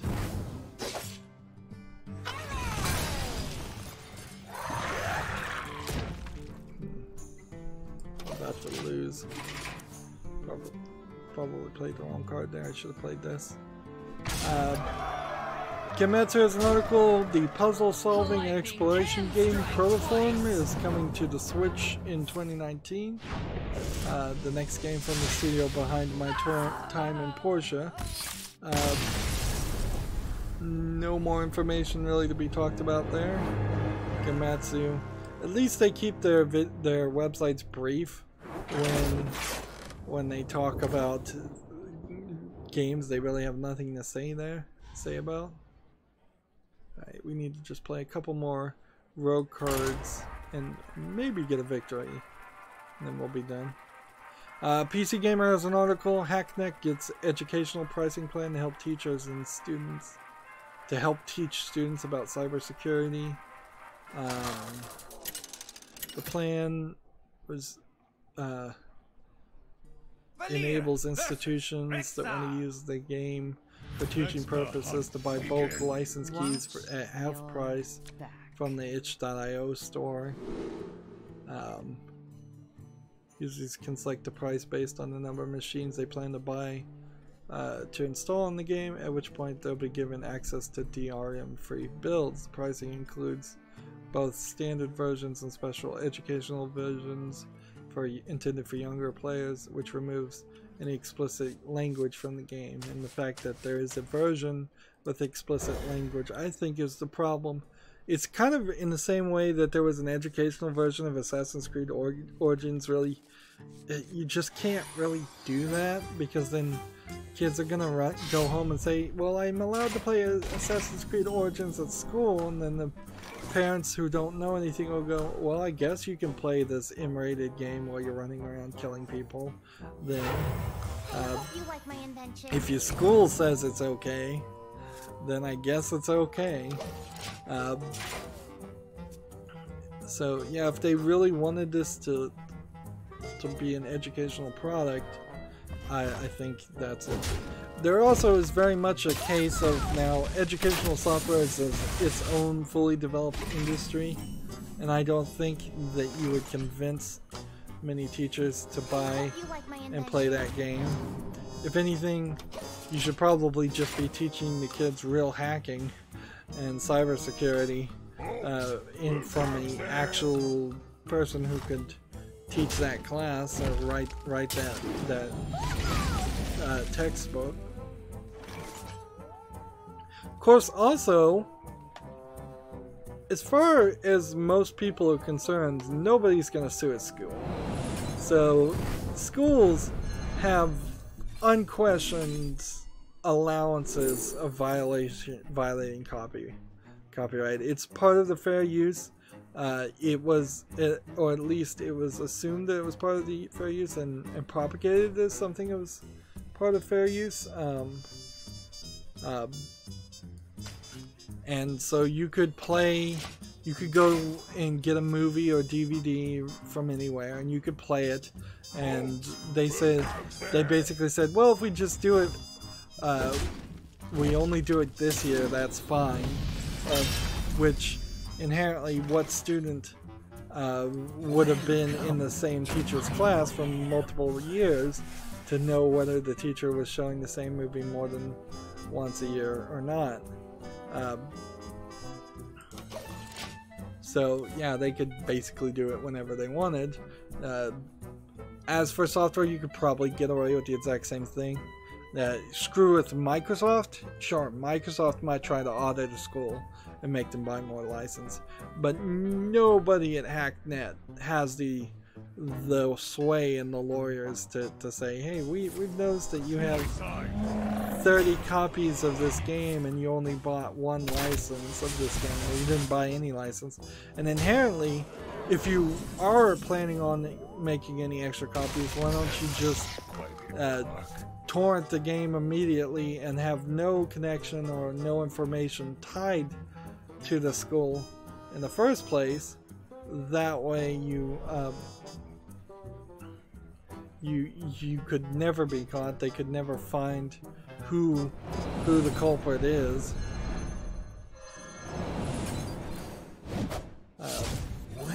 Because you wouldn't have put any information into the system. Once you get in the system, you're actively asking yourself to be audited.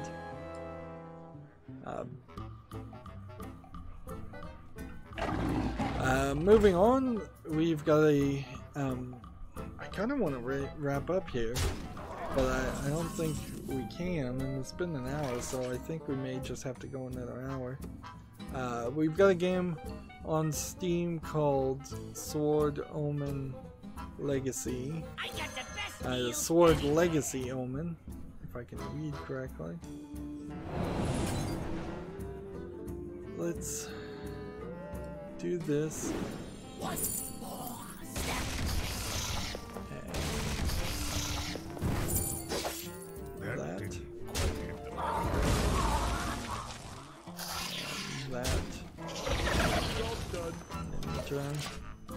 see. Sword Omen Legacy is an isometric top-down. It says it's an RPG indie adventure core action game. Suffers a little bit of dark screenshot syndrome. Let's see. It's being published by Team 17 Digital, which is the publishers of Overcooked 2. So, and they just published Overcooked, so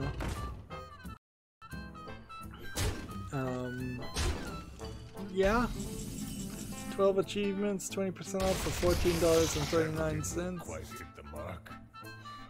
I guess I'll be generous here and keep an eye on this game and see if it gets really, really good reviews, but I seriously doubt it will. There's a lot of videos here, a lot of screenshots.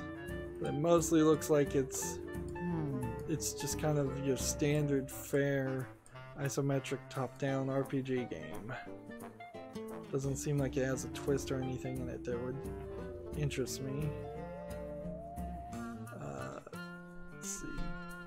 Deal 1 damage, draw a card.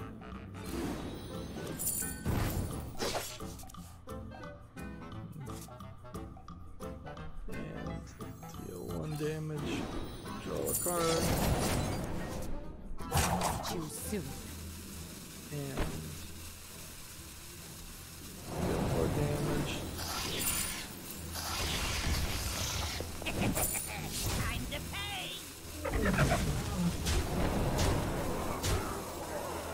And end the turn. We've got a game on Steam called Simple Racing. It looks like it's an asset flip racing game. I'm just going to rush through that and say it's 40% off for $2.99.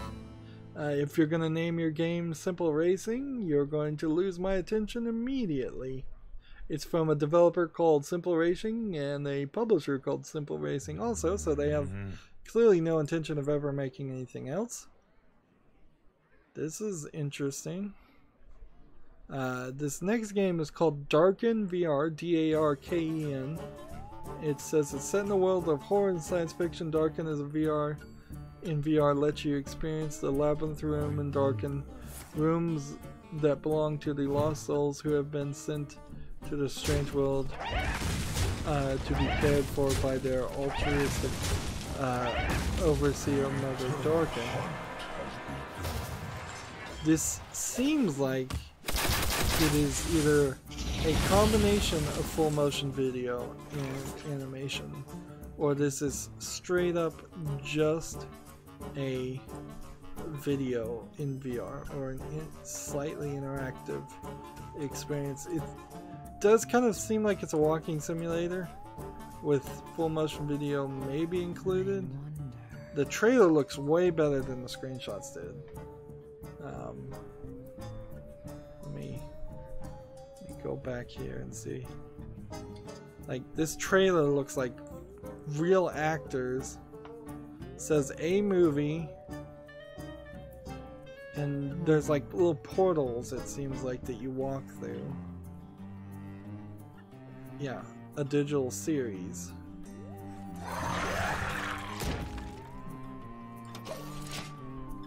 It looks like the actors might be decently good.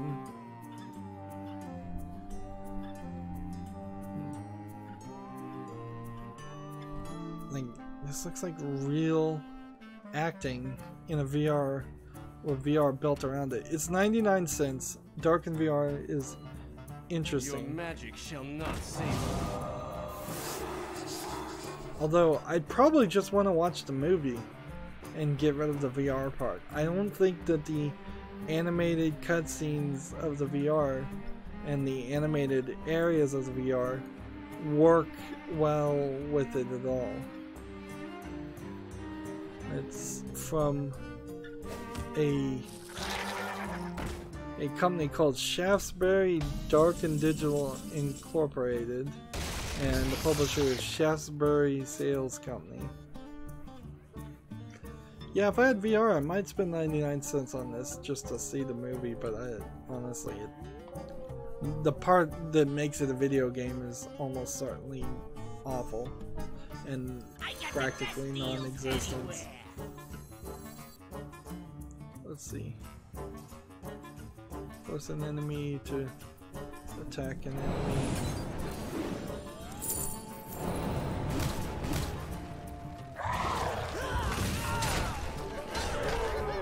Return a friendly.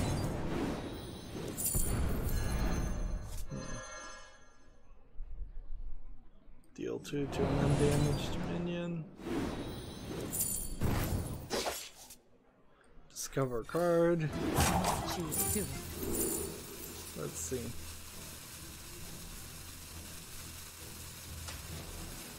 Play that. PC Gamer has an article, 9 obscure games from big developers. Let's see what this list is. Impossible Creatures from Relic Entertainment. Dangerous Dave from John Romero. Covert Action from Sid Meier. Omicron, the Nomad Soul from Quantic Dream. I tried to play that game and it was just way too old. MDK2 from BioWare. Shattered Steel from BioWare. Blackthorn from Blizzard. Let's go ahead and mute this guy. Stormrise from Creative Assembly. Ninja Blade from Software. Yeah, so there's a list there. I'll see how many of those are actually on Steam or not. Let's see.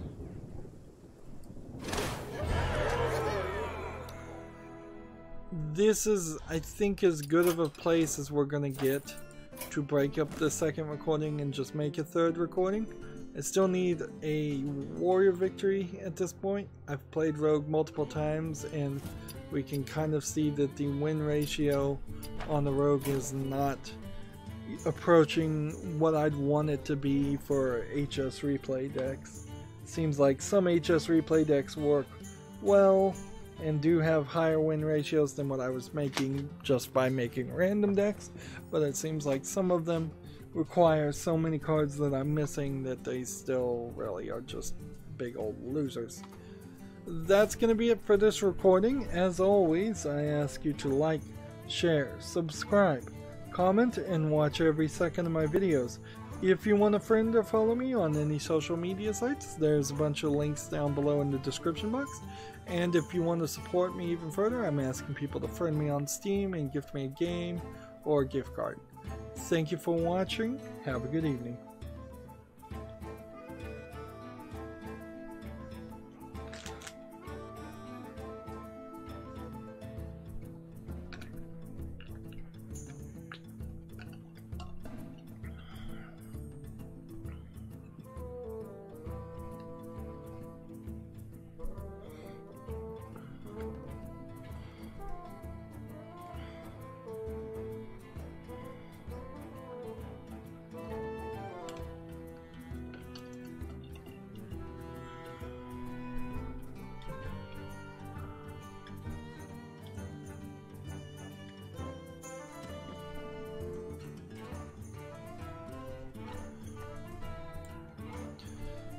Hey everybody, this is Rydo and we're back with another recording of Hearthstone. Please subscribe.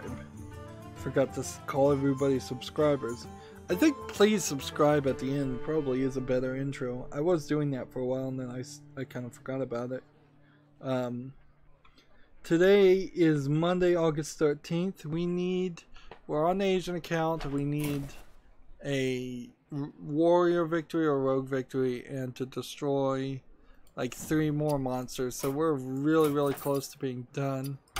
We may just end up playing some ranked play on my secondary accounts as it is because heck, if I could get everything up to 20 that'd be nice as a goal, and if I can just make sure everything has 5 ranked wins so I get the new card back. Almost certainly you would get the card back if you just do the daily quest every 3 days, but getting up to rank 20 is another question. I have a decent amount of news, and that's kind of the only reason why we didn't just go long in the last recording. So let's go through this. First game we have on Steam is the Steven Universe Save the Life game. It's an action adventure RPG indie cartoon from Cartoon Network.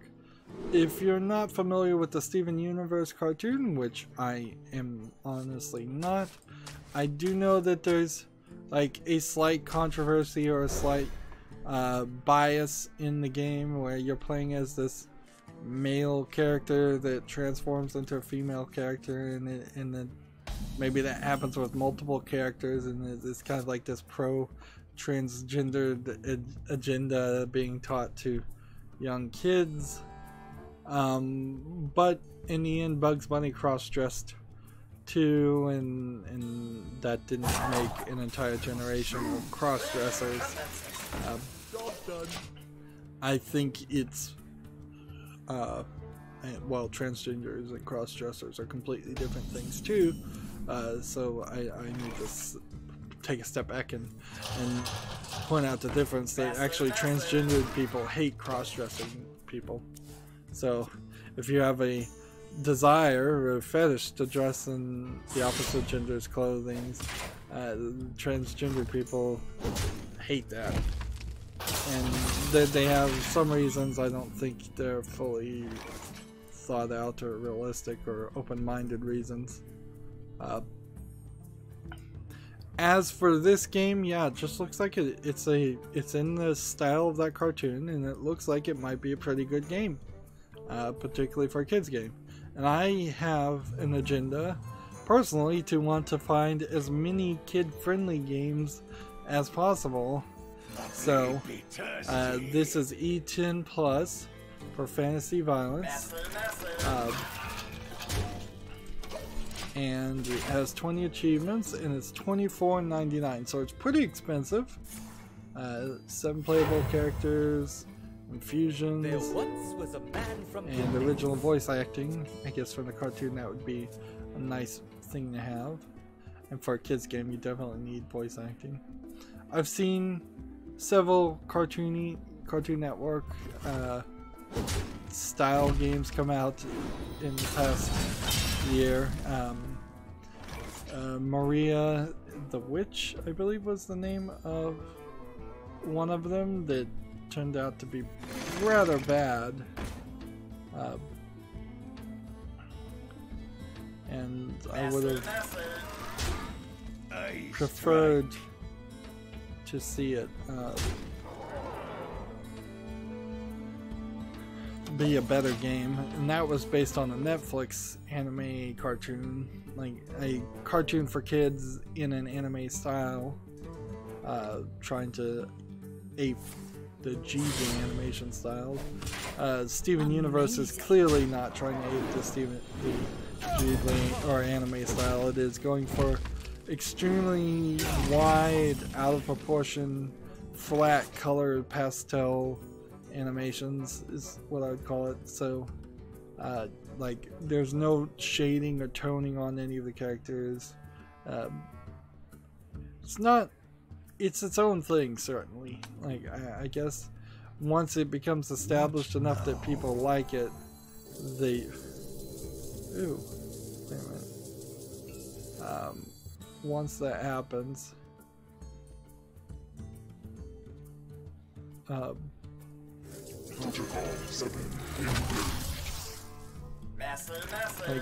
once an art style becomes established enough, then I think it's at that point that you can't call it a bad game or a bad animation style. Moving on, Gematsu, I'll wishlist that game and maybe come back later and talk about some reviews, because I imagine it will be over-reviewed and overhyped in this sense. Right now, as far as the genre of people or SJWs are ruining cartoons, people are, last I heard, upset with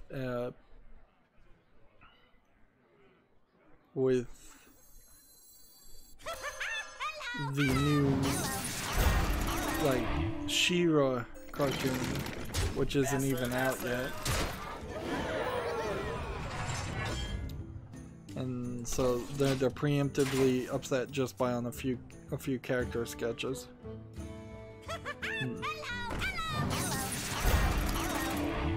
Let's see.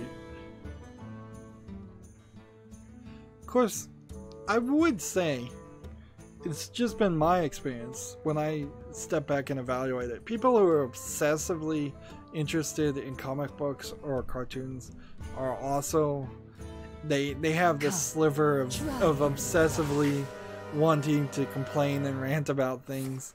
It's just their second nature.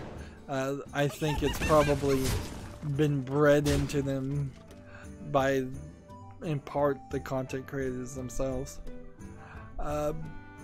Moving on, there's a game called Necro Barista that launches early 2019. It's going to have be on PlayStation 4 and Switch and PC. Let's see, some kind of fresh new take on a visual novel. Let me watch the video here. This is an article from Gematsu.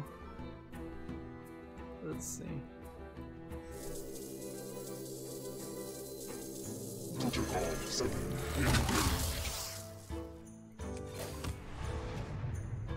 How are we gonna do this? And this. I guess I can kill that one. And that one. And end the turn. It's like I haven't been watching any of that trailer. Let's rewind the trailer back. Alright, I'm seeing in the trailer a bunch of clocks of different kinds and in different locations. Someone wakes up at either 5 in the evening or 5 in the morning. The animation style for Necro Barista looks to be a cel-shaded 3D vision. It doesn't seem like right now they're showing a full frame rate. Instead, you're seeing characters move really slow. I bet this trailer has some pretty good music playing in the background or something like this. And I guess I'm assuming you're going to be playing as this character who's going to be making coffee for dead people, which I'm pretty sure I've heard at least 1 or 2 other games that are going in that route. Seems like the Barista lady just cast some kind of spell that caused time to start going. Start time going forward. Strong and shiny. See, I don't know how you call this a visual novel at this rate, because it certainly does not look like a visual novel to me.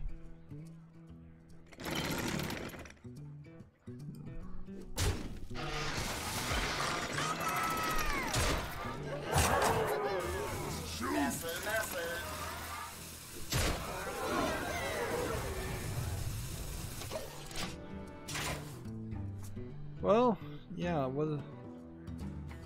that was an interesting trailer, certainly, but no.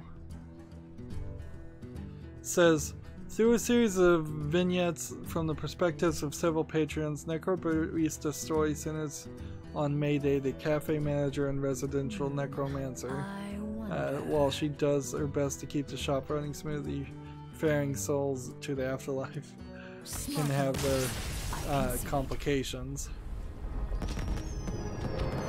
Like, I really would like to see what the gameplay mechanic on this is. Beyond scripted narrative moments, players are given the reins to explore the coffee shop in 3D setting in a contemporary spin on classic point-and-venture style. So it's a little bit less a visual novel and more of a point-and-click adventure style. Alright, well that won, so I'm just gonna ride the train until I lose, and then I'll shift to a different deck.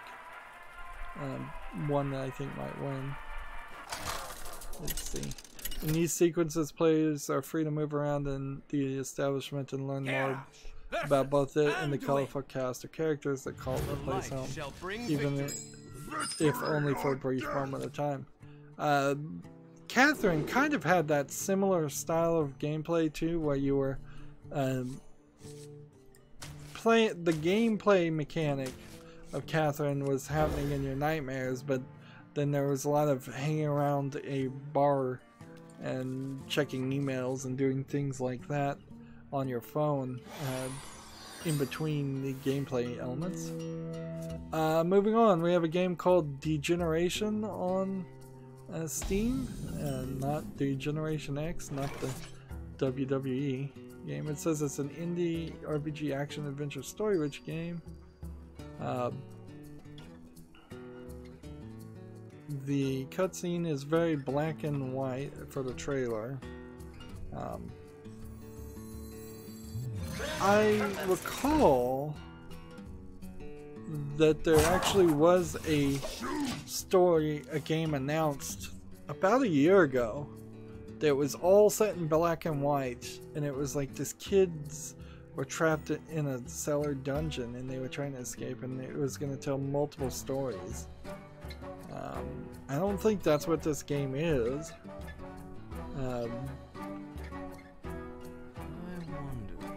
But I wonder what happened to that game, what it is. Like, all the black and white I see in this game is seems to be to cover up the fact that it's pre-bought assets that they didn't want to put new textures on. So that is a growing thing you could continuously do, is add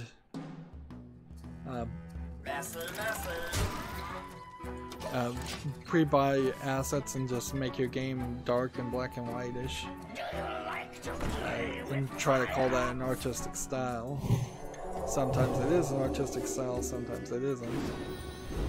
It seems like maybe there's a monster that's chasing you. Of course, a game like this, also being all black and white, suffers extremely from dark screenshot syndrome. It's just too dark, you can't see anything. Degeneration is selling at no discount for $9.99. What now? I'm having a hard time wanting to even wishlist this one and keep an eye on it, though. It doesn't look good. It's the first game from this developer. I'm fast and furious! In your face!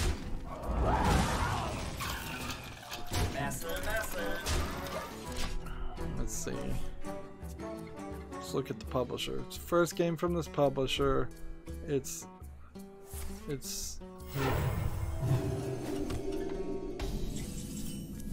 listed under like several different people as the developers. They've given like a different developer name to each person.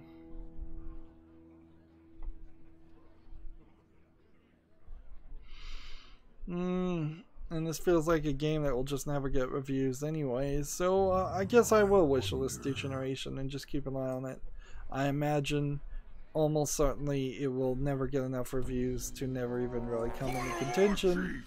And of course, whenever the next big sell happens, I guess I'll probably look at anything that hasn't come out since, that hasn't been reviewed since like 2016, just to make a wide goal. I'll just look at all like really old games that are 2 or 3 years old that still don't have enough reviews to even be justified to purchase, because you're not gonna find a 4 or 5 year old sleeper hit. It's just not gonna be found in modern days. Next game we have is a game called Cat Doesn't Like Bananas. It seems like it is a platform jump up game. I've seen several mobile ports of games like this. It looks bad. It's 40% off for 59 cents. Yep. No real interest in that one. I can close that actually rather easily.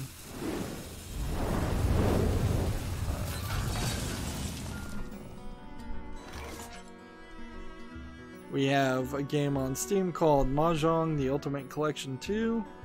I still think Koya Mahjong, which you can get for free or shareware, is probably your best bet if you want to play Mahjong instead of buying it on Steam. I've yet to see a game better than that, and that game came out probably a decade ago.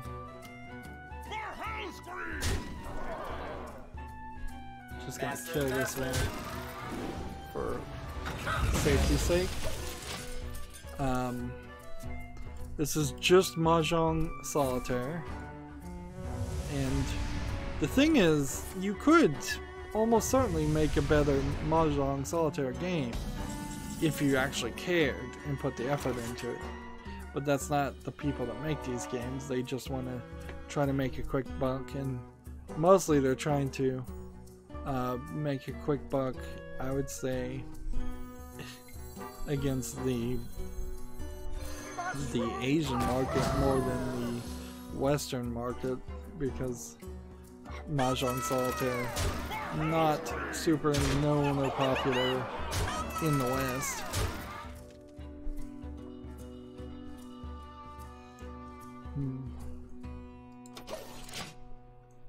Yeah, I can't see a reason why I'd want to buy this game. It's 20% off for $5.59. Let's see. 100 unique layouts. I don't need any of you. And 25 double-sided layouts, or twice the tiles. 30 beautiful tile sets, it says. Next game we have on Steam is called Tree, T-R-E-E. Tree tells the story of a relationship between a boy and his tree, which starts off as a simple connection and over time goes into something deeper. So this feels like that book, The Giving Tree, just in a video game ripoff form. And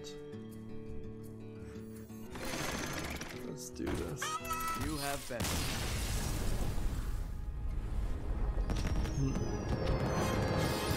Yeah, in watching this trailer, it seems like you just water the tree and the tree grows. And then the tree eventually gives you apples. See, I don't think I ever read the book, The Giving Tree. But this feels like this is probably trying to be a one-screen game that tells a story. And let's see how many achievements are here. There's only 3 achievements. It's a free game. See, it says, we are a group of veteran game developers. Perhaps we wanted to get something off our... it's supposed to say off our collective chest, but it says of our collective chest. We are a group of veteran game developers, apparently none of which can spell check in your official description about your own game. Perhaps we wanted to get something of our collected chest, or we just simply game jammed together.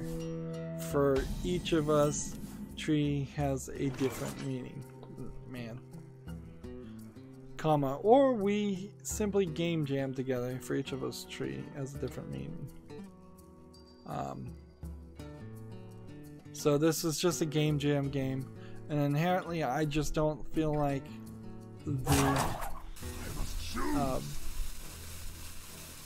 the game jam games should be on Steam, like free or otherwise. I guess it makes sense, and it's a good place to put it, to keep it on record, but it's also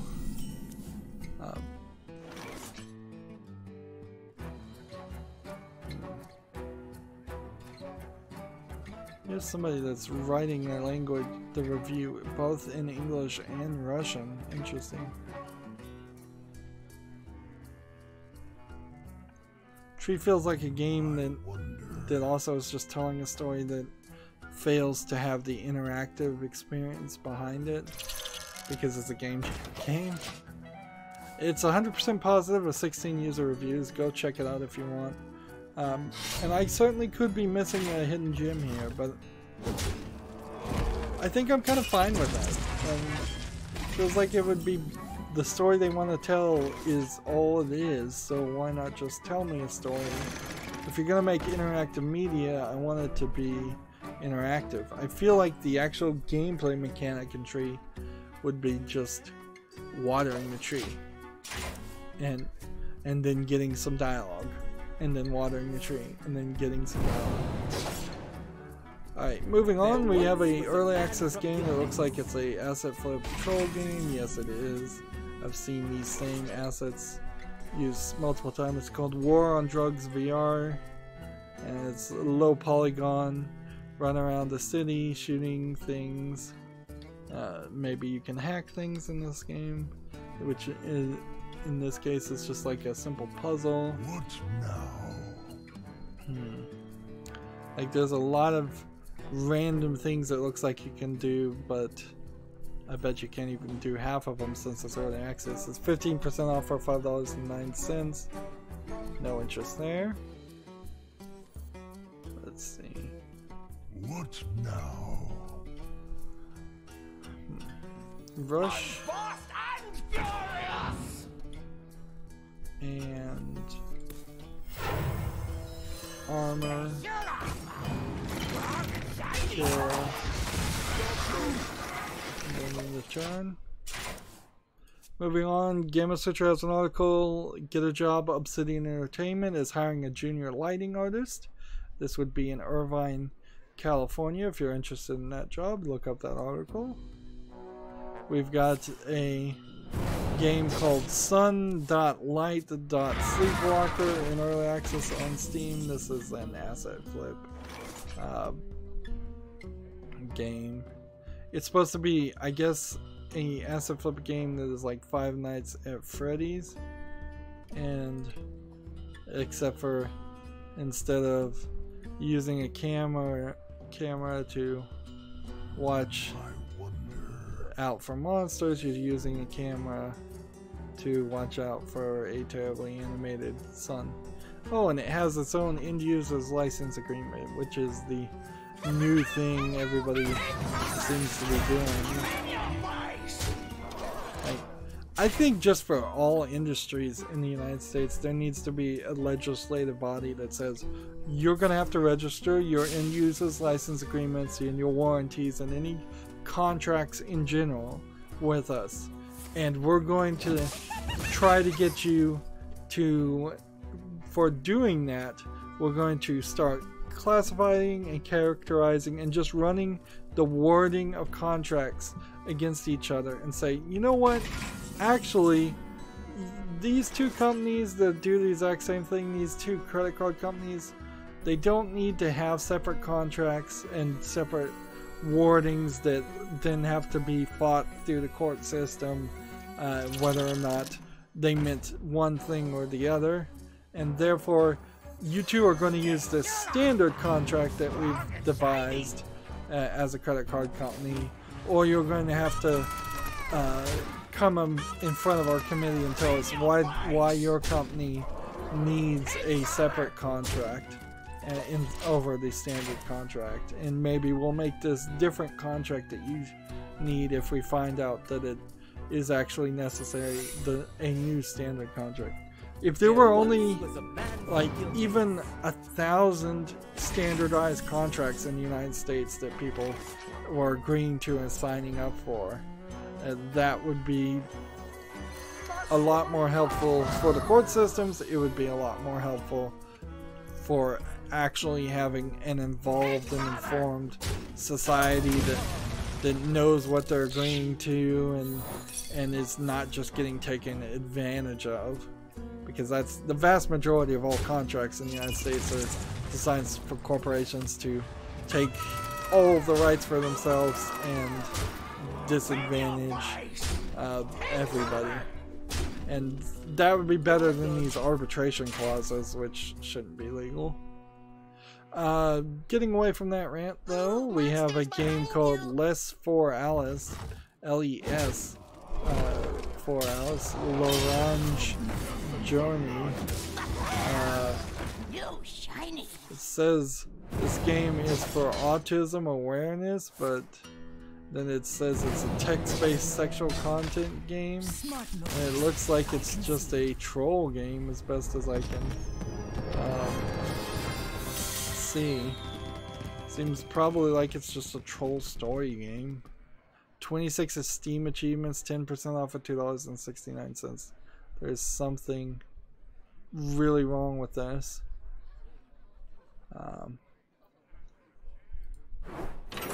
We're still getting victories, so we should still ride this chain.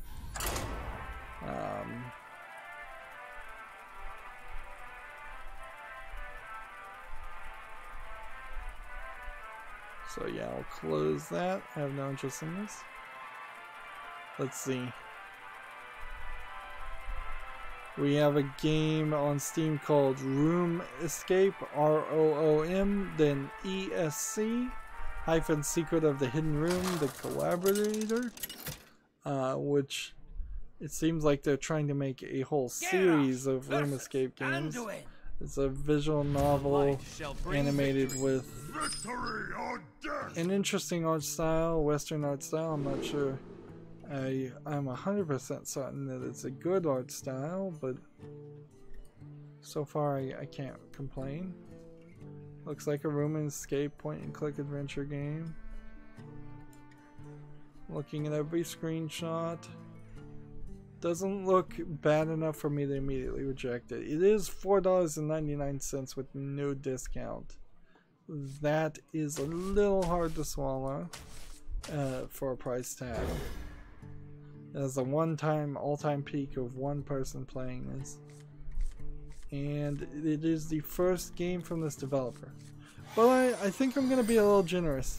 One of the things about this art style is that they look like they're British European characters, and they're all adult characters, which takes it just immediately in a different direction than what you normally see.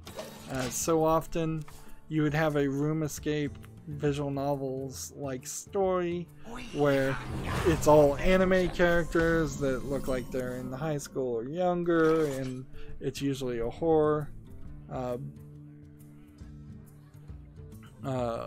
theme also on top of that, where you're trapped in some kind of dungeon trying to escape, where this seems like it might be more of a mystery, more of an experience. So I'll keep an eye on that and just see what I want to, whether there's anything. Let's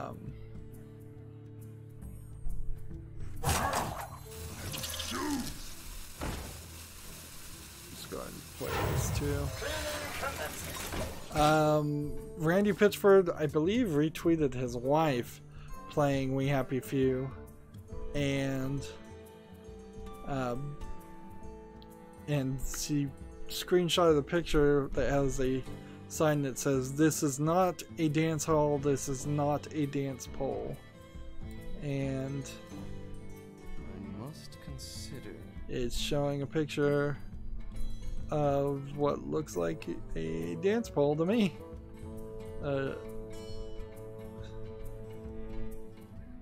Like, I don't even know if that fits into the idea of the We Happy Few world.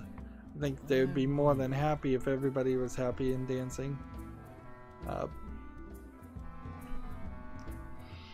Yeah, I really wonder if there will even be like a good YouTube video worth watching of the We Happy Few, if that's already out, or if that's something that will ever come out, or is there just too much side quests and too much survival stuff happening? If somebody was to do like a minimal percentage speed run, is that? But then if somebody's speed running, they won't show the cutscenes. So ideally, I'd want to see an all cutscenes clip of it. I think the point to make here, though, is that Randy Pitchford is, for the first time, really has promoted We Happy Few because he's promoting his wife. Which his wife also has that. Is it called Nerdvania restaurant that he promotes and pushes that also. Moving on, we have a game on Steam called Marble Drome Crazy Stunt Balls. This is low polygon marbles sliding down tubes, so it's kind of like a racing game, going through tubes and doing stunts. I'm not sure if you can jump or fall through. So it's kind of like a Super Monkey Ball, if Super Monkey Ball was a little bit more about racing at the beginning.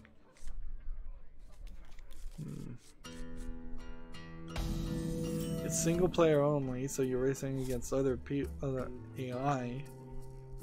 It describes itself as original game system, novel, fun, different from any kind of racing balls. Complete the world racing ranking and get the best time in each track. Unlock different balls with different characteristics, and get skins to customize it. This game is $2.99, and then it's not quality enough for this. If I was gonna play a marble game, I think I'd prefer to play a marble game that had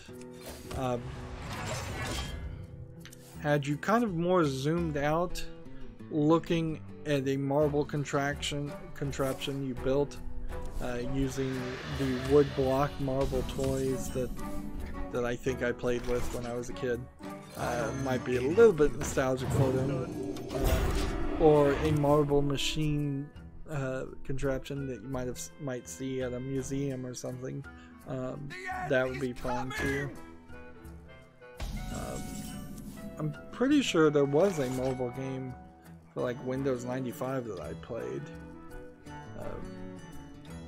Well, yeah, something I think to do with getting the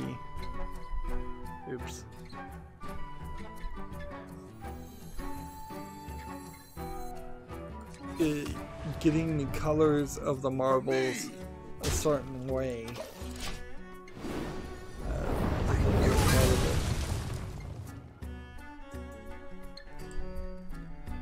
We have another game that looks like garbage called Silentium, Silentium 2D.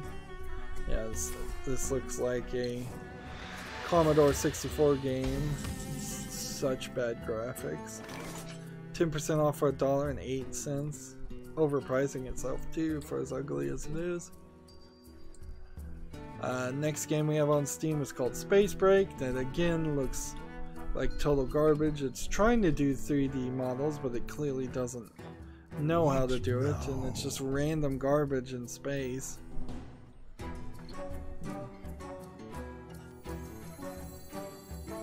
Let's see.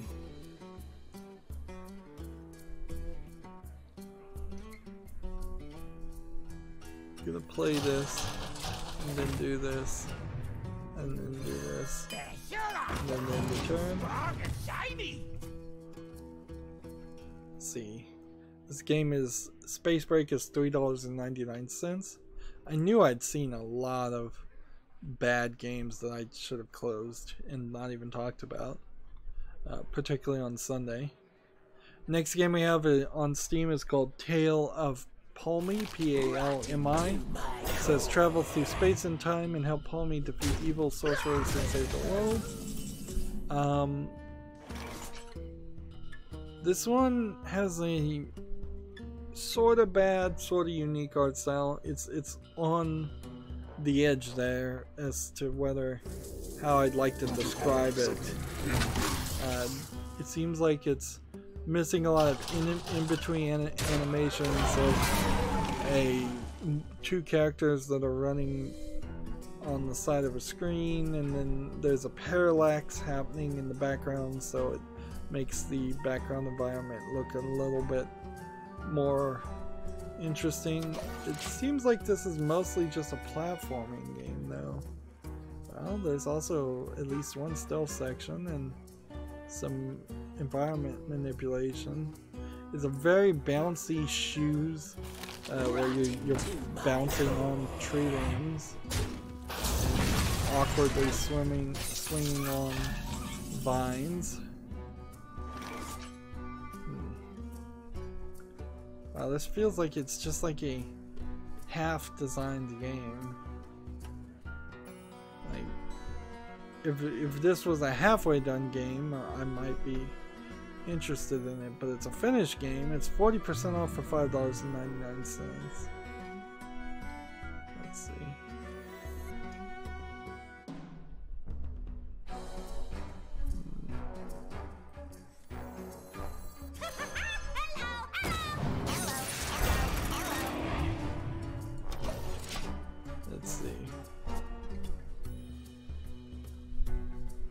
Seems like it's hand drawn, and that's why the art style is kind of interesting.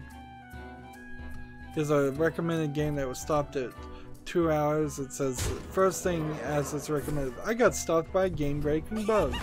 The art style is really cool, the music is pretty. I wish there were more sounds than just the music though. The text needs to be better localizations and then go a little slower. It'll probably get better. No, I don't think you can say a game will probably get better. This is a too low effort game. A little bit, maybe this developer will try again, but they're asking way too much money for what looks like a half finished game. Right. We can play this. We can play this. Gamma Sutra has an article, Games for EU launches, and it highlights Brexit's negative impact on the UK game industry. Games for EU is a organization campaigning to demonstrate the negative impact of leaving the European Union.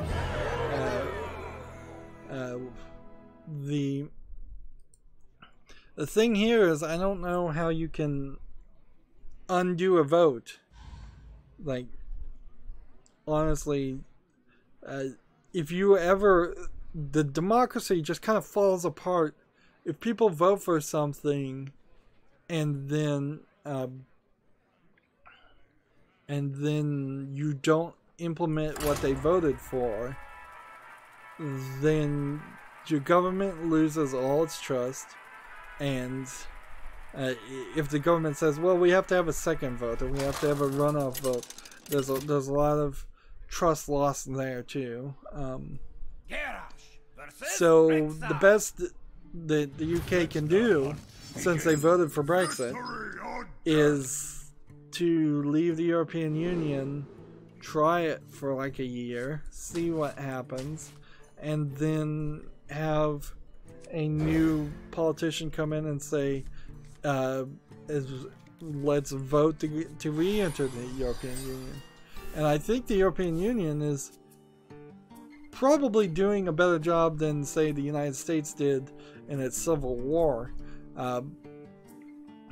by just saying, yeah, you can leave, we'll see what happens. And then, like, had half of the states if it had 13, half of the original 13 colonies of the United States left the United States, failed or not liked being not part of the United States, and then rejoined the United States under their own accord, that may have worked better. Most history books say that it wouldn't have, that would have just stopped the United States from succeeding at all, which, fair enough, but then there might just have been a, you know, North United States and the South United States, and just two countries, which probably wouldn't have been that big of a deal.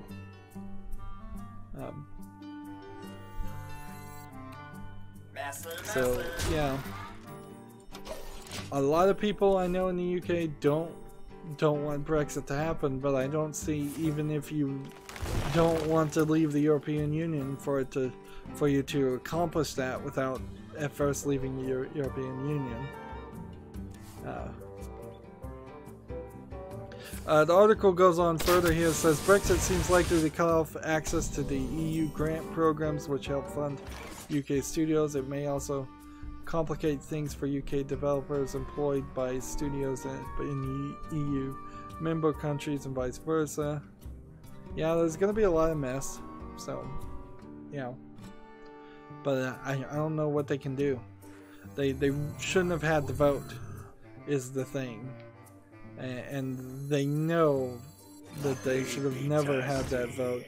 And a politician, the politician in charge, called for the vote as a political move and was surprised when people voted for Brexit when they were 100% certain that nobody would.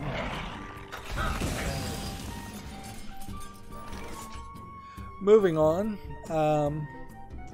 there's a game on Steam called Professor Watt's Memory Match Yummy Cupcakes. Let me start watching that trailer for this game that almost certainly is garbage. Let's see this. And let's do this.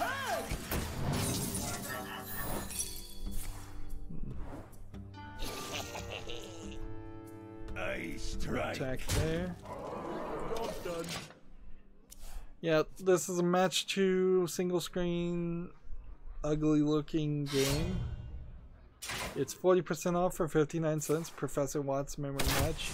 It's part of a bundle that has 49 items that are 86% off for $13.50. Just really bad games. And see, this game doesn't even have achievements, so it's no longer an achievement thing, even, or a trading card thing. It's just low quality things. So, in the continued saga of video game journalists doing what I think is the wrong thing and an unethical thing by basically being lobbyists for video games and promoting video games, and then after they work as a journalist going directly to work, or pretty directly going to work for a video game company. We have Dan Shu Sao, I think is his name, or that's his Twitter handle at least, at DANSHOEHSU, is his description on Twitter himself. So this is where I'm getting it from his own Twitter feed. Although I guess he's not a verified Twitter account, so I could be just looking at a fake account. But this was retweeted by Blizzard.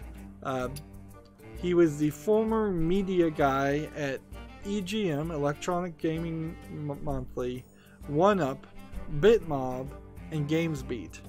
And he is What now? he was working before he was hired by Blizzard as the director, editor-in-chief of online products. Basically, he's creating an in-house editorial team. So basically, Blizzard Entertainment is going to stop giving articles to unbiased people and instead just have propaganda pieces published by their own in-house reporters. But before he was hired at this, he was at the Going Analog show, which was a tabletop video game YouTube channel or podcast or something. And he was also working at PlayStation. So I guess this isn't his first transition from being a journalist to working for the video game industry. It's just now we have him now working for PlayStation and moving to Blizzard Entertainment to basically get rid of independent journalism for what little there is of that already for Blizzard Entertainment. That's not good. The other point I think is this is a good example of another person who is leaving PlayStation, which feels like a sinking ship these days. A lot of people are leaving PlayStation for other jobs. Moving on, though, Rock Paper Shotgun is talking about this game called Get in the Car, Loser, and they're saying it's a lesbian road trip RPG from the makers of Lady Killer in a Bind. And the thing that's interesting that catches my eye on this RPG is that it seems like most of the characters are in pastel colors. Pastel purple in particular is heavily focused on. And as an RPG, it doesn't look terrible. Maybe the graphics could be a little bit more polished, and the drawing style maybe could be a little bit more polished, but interesting. At some point I thought I might play Lady Kill in a Bind. That game didn't look particularly visually that good, and this is kind of the same point. Let's see, can we see? Lady and the Killer in a Bind was drawn, I think, better than the characters in this game are drawn by far. They certainly are going a route here, making all their games about well, I think all the games are homosexual relationships, heavily focused on, which, and you might say this is artists not getting their message out or feeling like their message is heard. Like, ideally for video games particularly, I would want one story to tell one message and then the next game you make to tell a different message. If not, it kind of just needs to be a sequel. Let's see.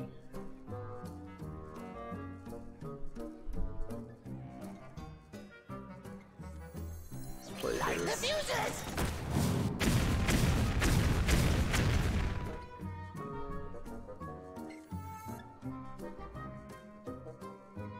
Turn a minion to its owner's hands. Man, if I could probably do that.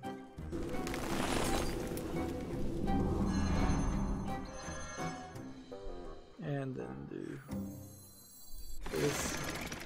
Do that. Job's done.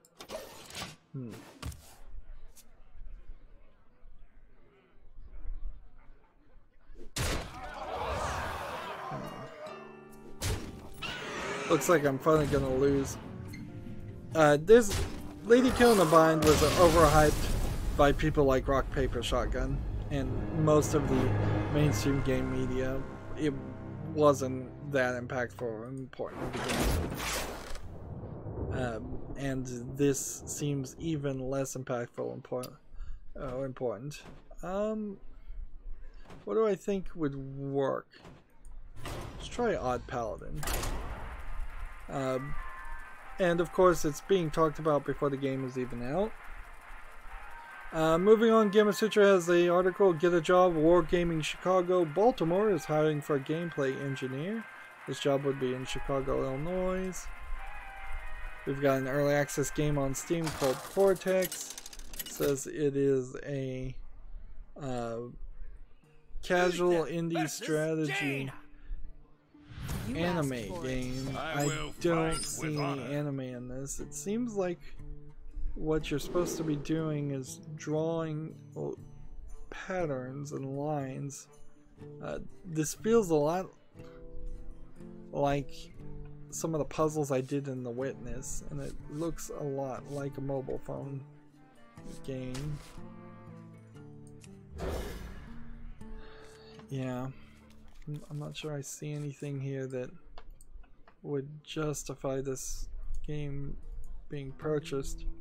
It's really a mini game that needs to be in a bigger game. I'm surprised more mainstream AAA game developers don't just try to seek out these mini game developers and say, hey, you know what, let's just buy your game and take it off the market and let's just integrate it into ours, or let's just steal that idea completely. Cortex is 40% off for 59 cents, and yeah, I don't think so. It's from Rewind App, a developer who made the Coin Pusher and Escape Game and Hinta Temple, Bitcoin Farmer, the ripoff of Reigns called Kings, just a troll developer. Really? Let's see, give a minion +3/+3. Reporting for duty. Done. There's a trailer on YouTube, I don't know how I got to this, called A Fisherman's Tale VR. Let me show you the arcade.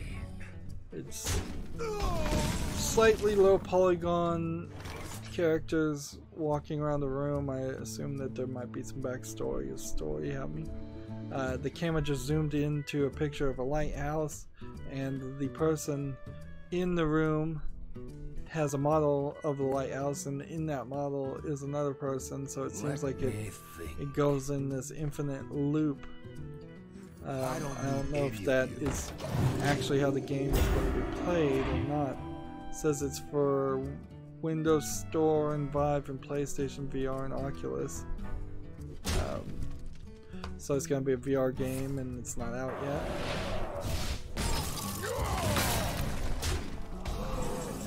Then I got another link for Max Metal Xeno. That's just a YouTube video. I don't know why I'm getting links to just YouTube videos right at the moment. Let's see. Do this. Reporting for duty. Then in return, this Max Metal Xeno is a cel-shaded sort of anime style, but older character. I mean, it's anime fashion, but if you were to put her in regular clothes and not have purple hair, the girl I'm looking at would look just like a Borderlands character or any other regular game character, Western character. Swap the attack and health of all other minions. I don't think that's helpful.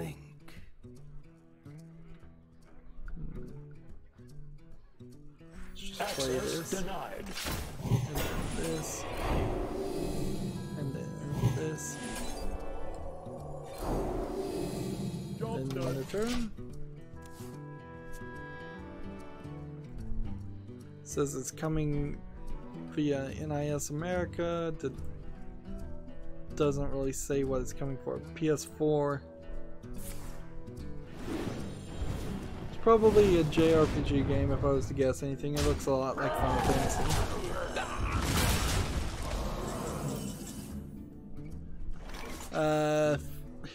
What clearly is just going to be a low effort visual novel on Steam. We have Hinta University. Let's see, let's just skip through the trailers and look at the screenshots. It's, yeah. I wonder. I would say badly proportioned characters drawn, very large breast size and very narrow waists. It's a match 3 game trying to steal the idea from Honey Pop, basically. Older characters, all female teachers, characters. It seems like it's written in Russian. This seems like a low effort Russian clone. Yeah, it's English, Russian, Japanese, and simplified Chinese. It says it's rated adults only for sexual themes and nudity. Has 19 achievements. It's 25% off for $1.49. And yeah, I can see people falling for this, but you're not gonna have a good experience on this. I can fairly well guarantee that you're not gonna see anything that interests you, and you're not gonna feel like you spent your money wisely.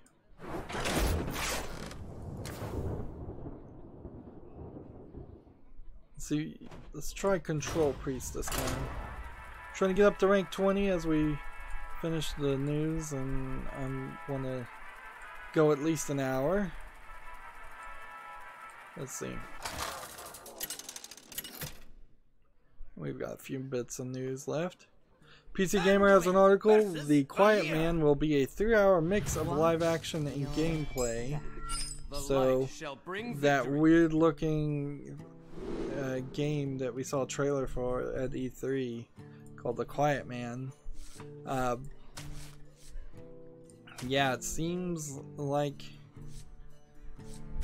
hold on to that one. Seems like that it's not going to be super long, which is probably for the better. Why is it live action in the first place is really the bigger question to ask. Is at what point did the budget fall out that they had to hire cheesy live action actors to even get a finished product? Because that's how I look at it. There was a failure in the budget. Right away.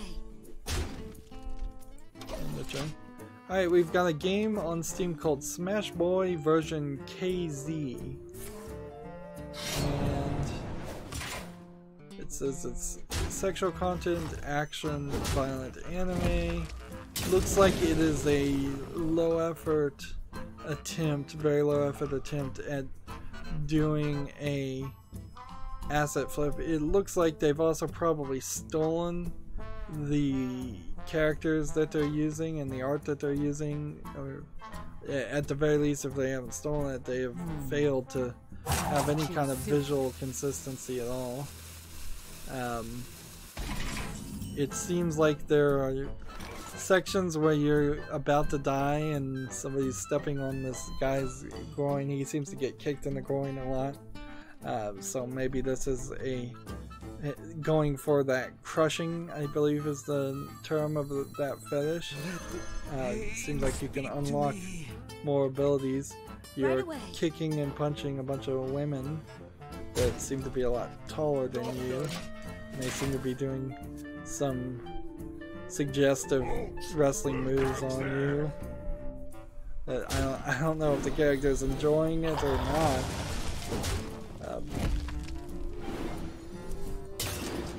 In general, the graphics just look bad, though, particularly the backgrounds and the menu system.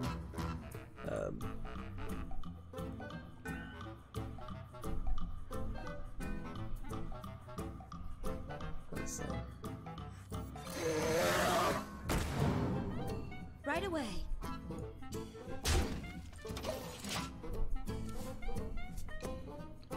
Let's see, how much do they want for this game? $7.99 with no discount for Smash Boy version KZ. And I want to look at this developer and see if there actually are any other versions. No. According to Steam, this is the first game ever made by this developer who is self-publishing. And what languages is this in? English and Japanese.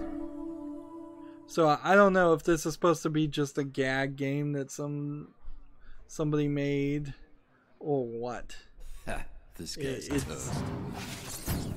If it was cheaper, if it was $1 or 69 cents, maybe as a YouTuber looking for a gag game, I could see like Jesse Cox and other streamers like him that like to do these weird anime games, trying to play something like this. But in all realistically, this is just not a game that anybody should be playing at all. Must consider. Okay. Swap a minion's attack and health. Let's just do this instead.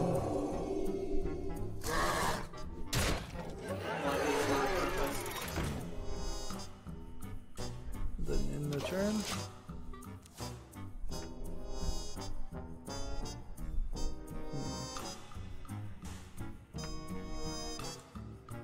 And the last game we have is a game on Steam called Lingering Fragrance. It's rated very positive with 91% of 100 user reviews. Wow, that's really high in the reviews market, considering it came out August 10th.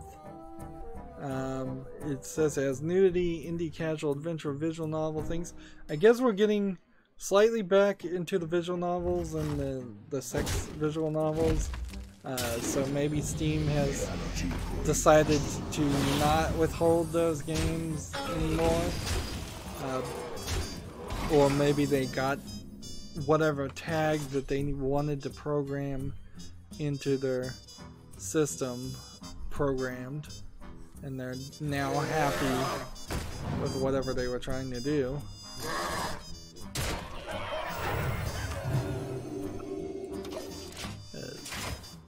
Seems the animation on this looks good. Seems like you kind of know what you're getting. Dating, romance, visual novel, which will probably show you barely a handful of nude scenes.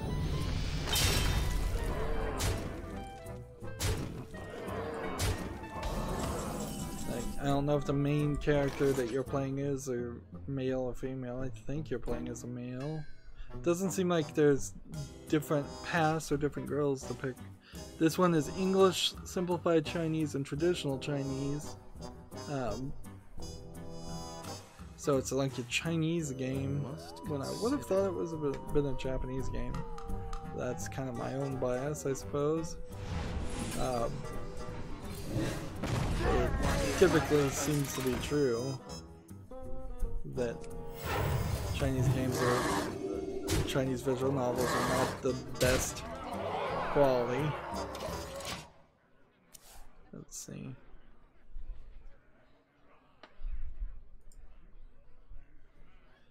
The thing that's scary here is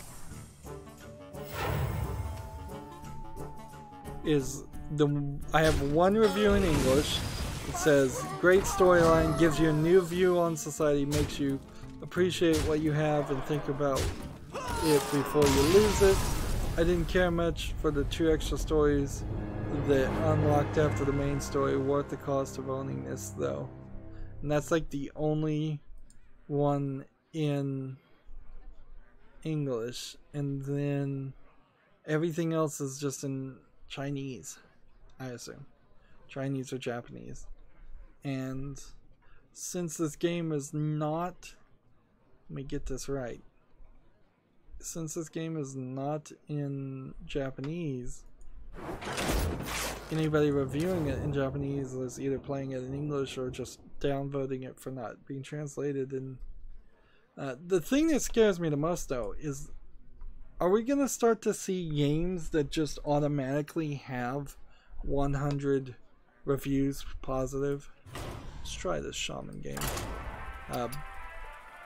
Because China certainly has the power to do that. Like, China could get 100 citizens to log into Steam and upvote it every game that they want to promote. This is being published by other developers who have positive reviews, though. I guess I can't really say anything here. I guess it goes in the wish list, and then at some point I have to think, well, for games that are on the wish list that are that are visual novels and have nudity in them that I couldn't play on Steam, they probably need to go into a secondary list whenever Steam decides to let people have better ways to organize there. Like, I can't just be jaded or biased here and say, oh, it's a Chinese game, clearly the 100, well, in this case 91 very positive reviews, or positive reviews it has, are all fake. Like, that would just be a straight up claiming fake news for no reason statement. So I have to bow to the mob and say, yes, that one seems like one that needs to be played or checked out if I am going to do visual novels at all, which I probably am not. PC Gamer has an article. Case Labs announces it's been forced into bankruptcy and liquidation. The company cites the company cites tariffs and the law and the default of a large account as the primary reason, which I wouldn't be surprised if there is a large account. I heard Newegg was doing something kind of shady. Every now and then I hear that. But I don't think that would be the default, because a Newegg would be business. I think if you were building a computer through case legs, they're not going to be able to fill backlog case orders. Backlog of case orders, but other parts were most likely shipped to the customers. So this is and see, Case Labs is a Chinese, I guess, company, and so the US tariffs that have been put on them are apparently causing a lot of trouble. Of course, also it could just be somebody took the money and ran in China, or in any country, frankly. That happens a lot. A lot of just this is a good time to get out, or we've technically been lying about our financials for a long time, and as soon as something happens that it becomes obvious, like, you can't stay in business and continue to lie. That's like the whole Bernie Madoff scandal too, is that he ran a scam perfectly fine as long as the economy was going up, and as soon as the economy and the housing bubble burst, it came to light that he was actually running a con. Well, that puts us interesting. Where is my music tab? I must have closed it. That puts us at the end here. I've gone an hour and 11 minutes. I've covered all the news, and I can really just, as we finish up this game, I can, let's just leave those all where they are. Scroll down my Twitter account and just see if there's anything new. I was trying to find if I could mute somebody on Twitter, and I think there probably is one.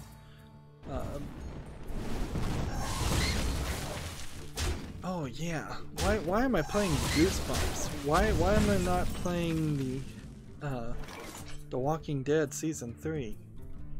That's the game I should have been playing.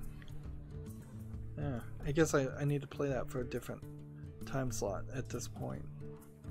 Yeah. Like, I'm so confused and just, I'm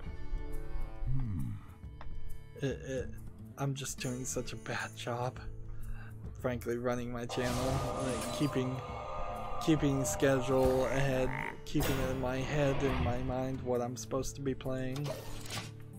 Here's an article about Rainbow Six Siege's first shield carrying defender, being a Scotland Yard character. PC Gamer has an article of Rind as a promising competitive survival game, but the combat is currently a mess. Don't need to open that to know the substance. PC Gamer, here's their agenda again. Steam has a hate group problem because Valve fails to enforce its own rules, and then they're showing an Infowars.com Steam group, and it's like there is very much a concerted effort of pressure groups, lobbyist groups that are trying to specifically deplatform Infowars to the point where, like, nobody who wants to even know what he's saying, whether you agree with him or not, is going to have an easy time hearing what he's saying. And they are, at least some of them are, trying to get him completely off the internet, not just off of a bunch of other people's websites like YouTube. That they're trying to get the web host providers to not support him. I'm sure they're trying to get everybody to not allow him to exist. Which, if what he's saying is such dangerous and bad stuff, then he should just be thrown in jail for violating some law. And if he's not violating the law, then free speech should be enforced to the point where I think free speech should be enforced and mandated for websites. Like, this is getting down to the point of attempting to instigate like a segregation laws on the internet where only certain people can go to certain websites, and I think we're getting close to the point where a law needs to be passed to say, no, YouTube, you have to either file a reason why this person is not allowed on YouTube and we have to agree with it, or you have to protect his free speech rights. And you can disagree with them, and lots of the things they were doing they had already done, like they had already completely had warnings and fact checkers appearing on a lot of the conspiracy videos that Infowars is kind of known for making, and they're still doing that.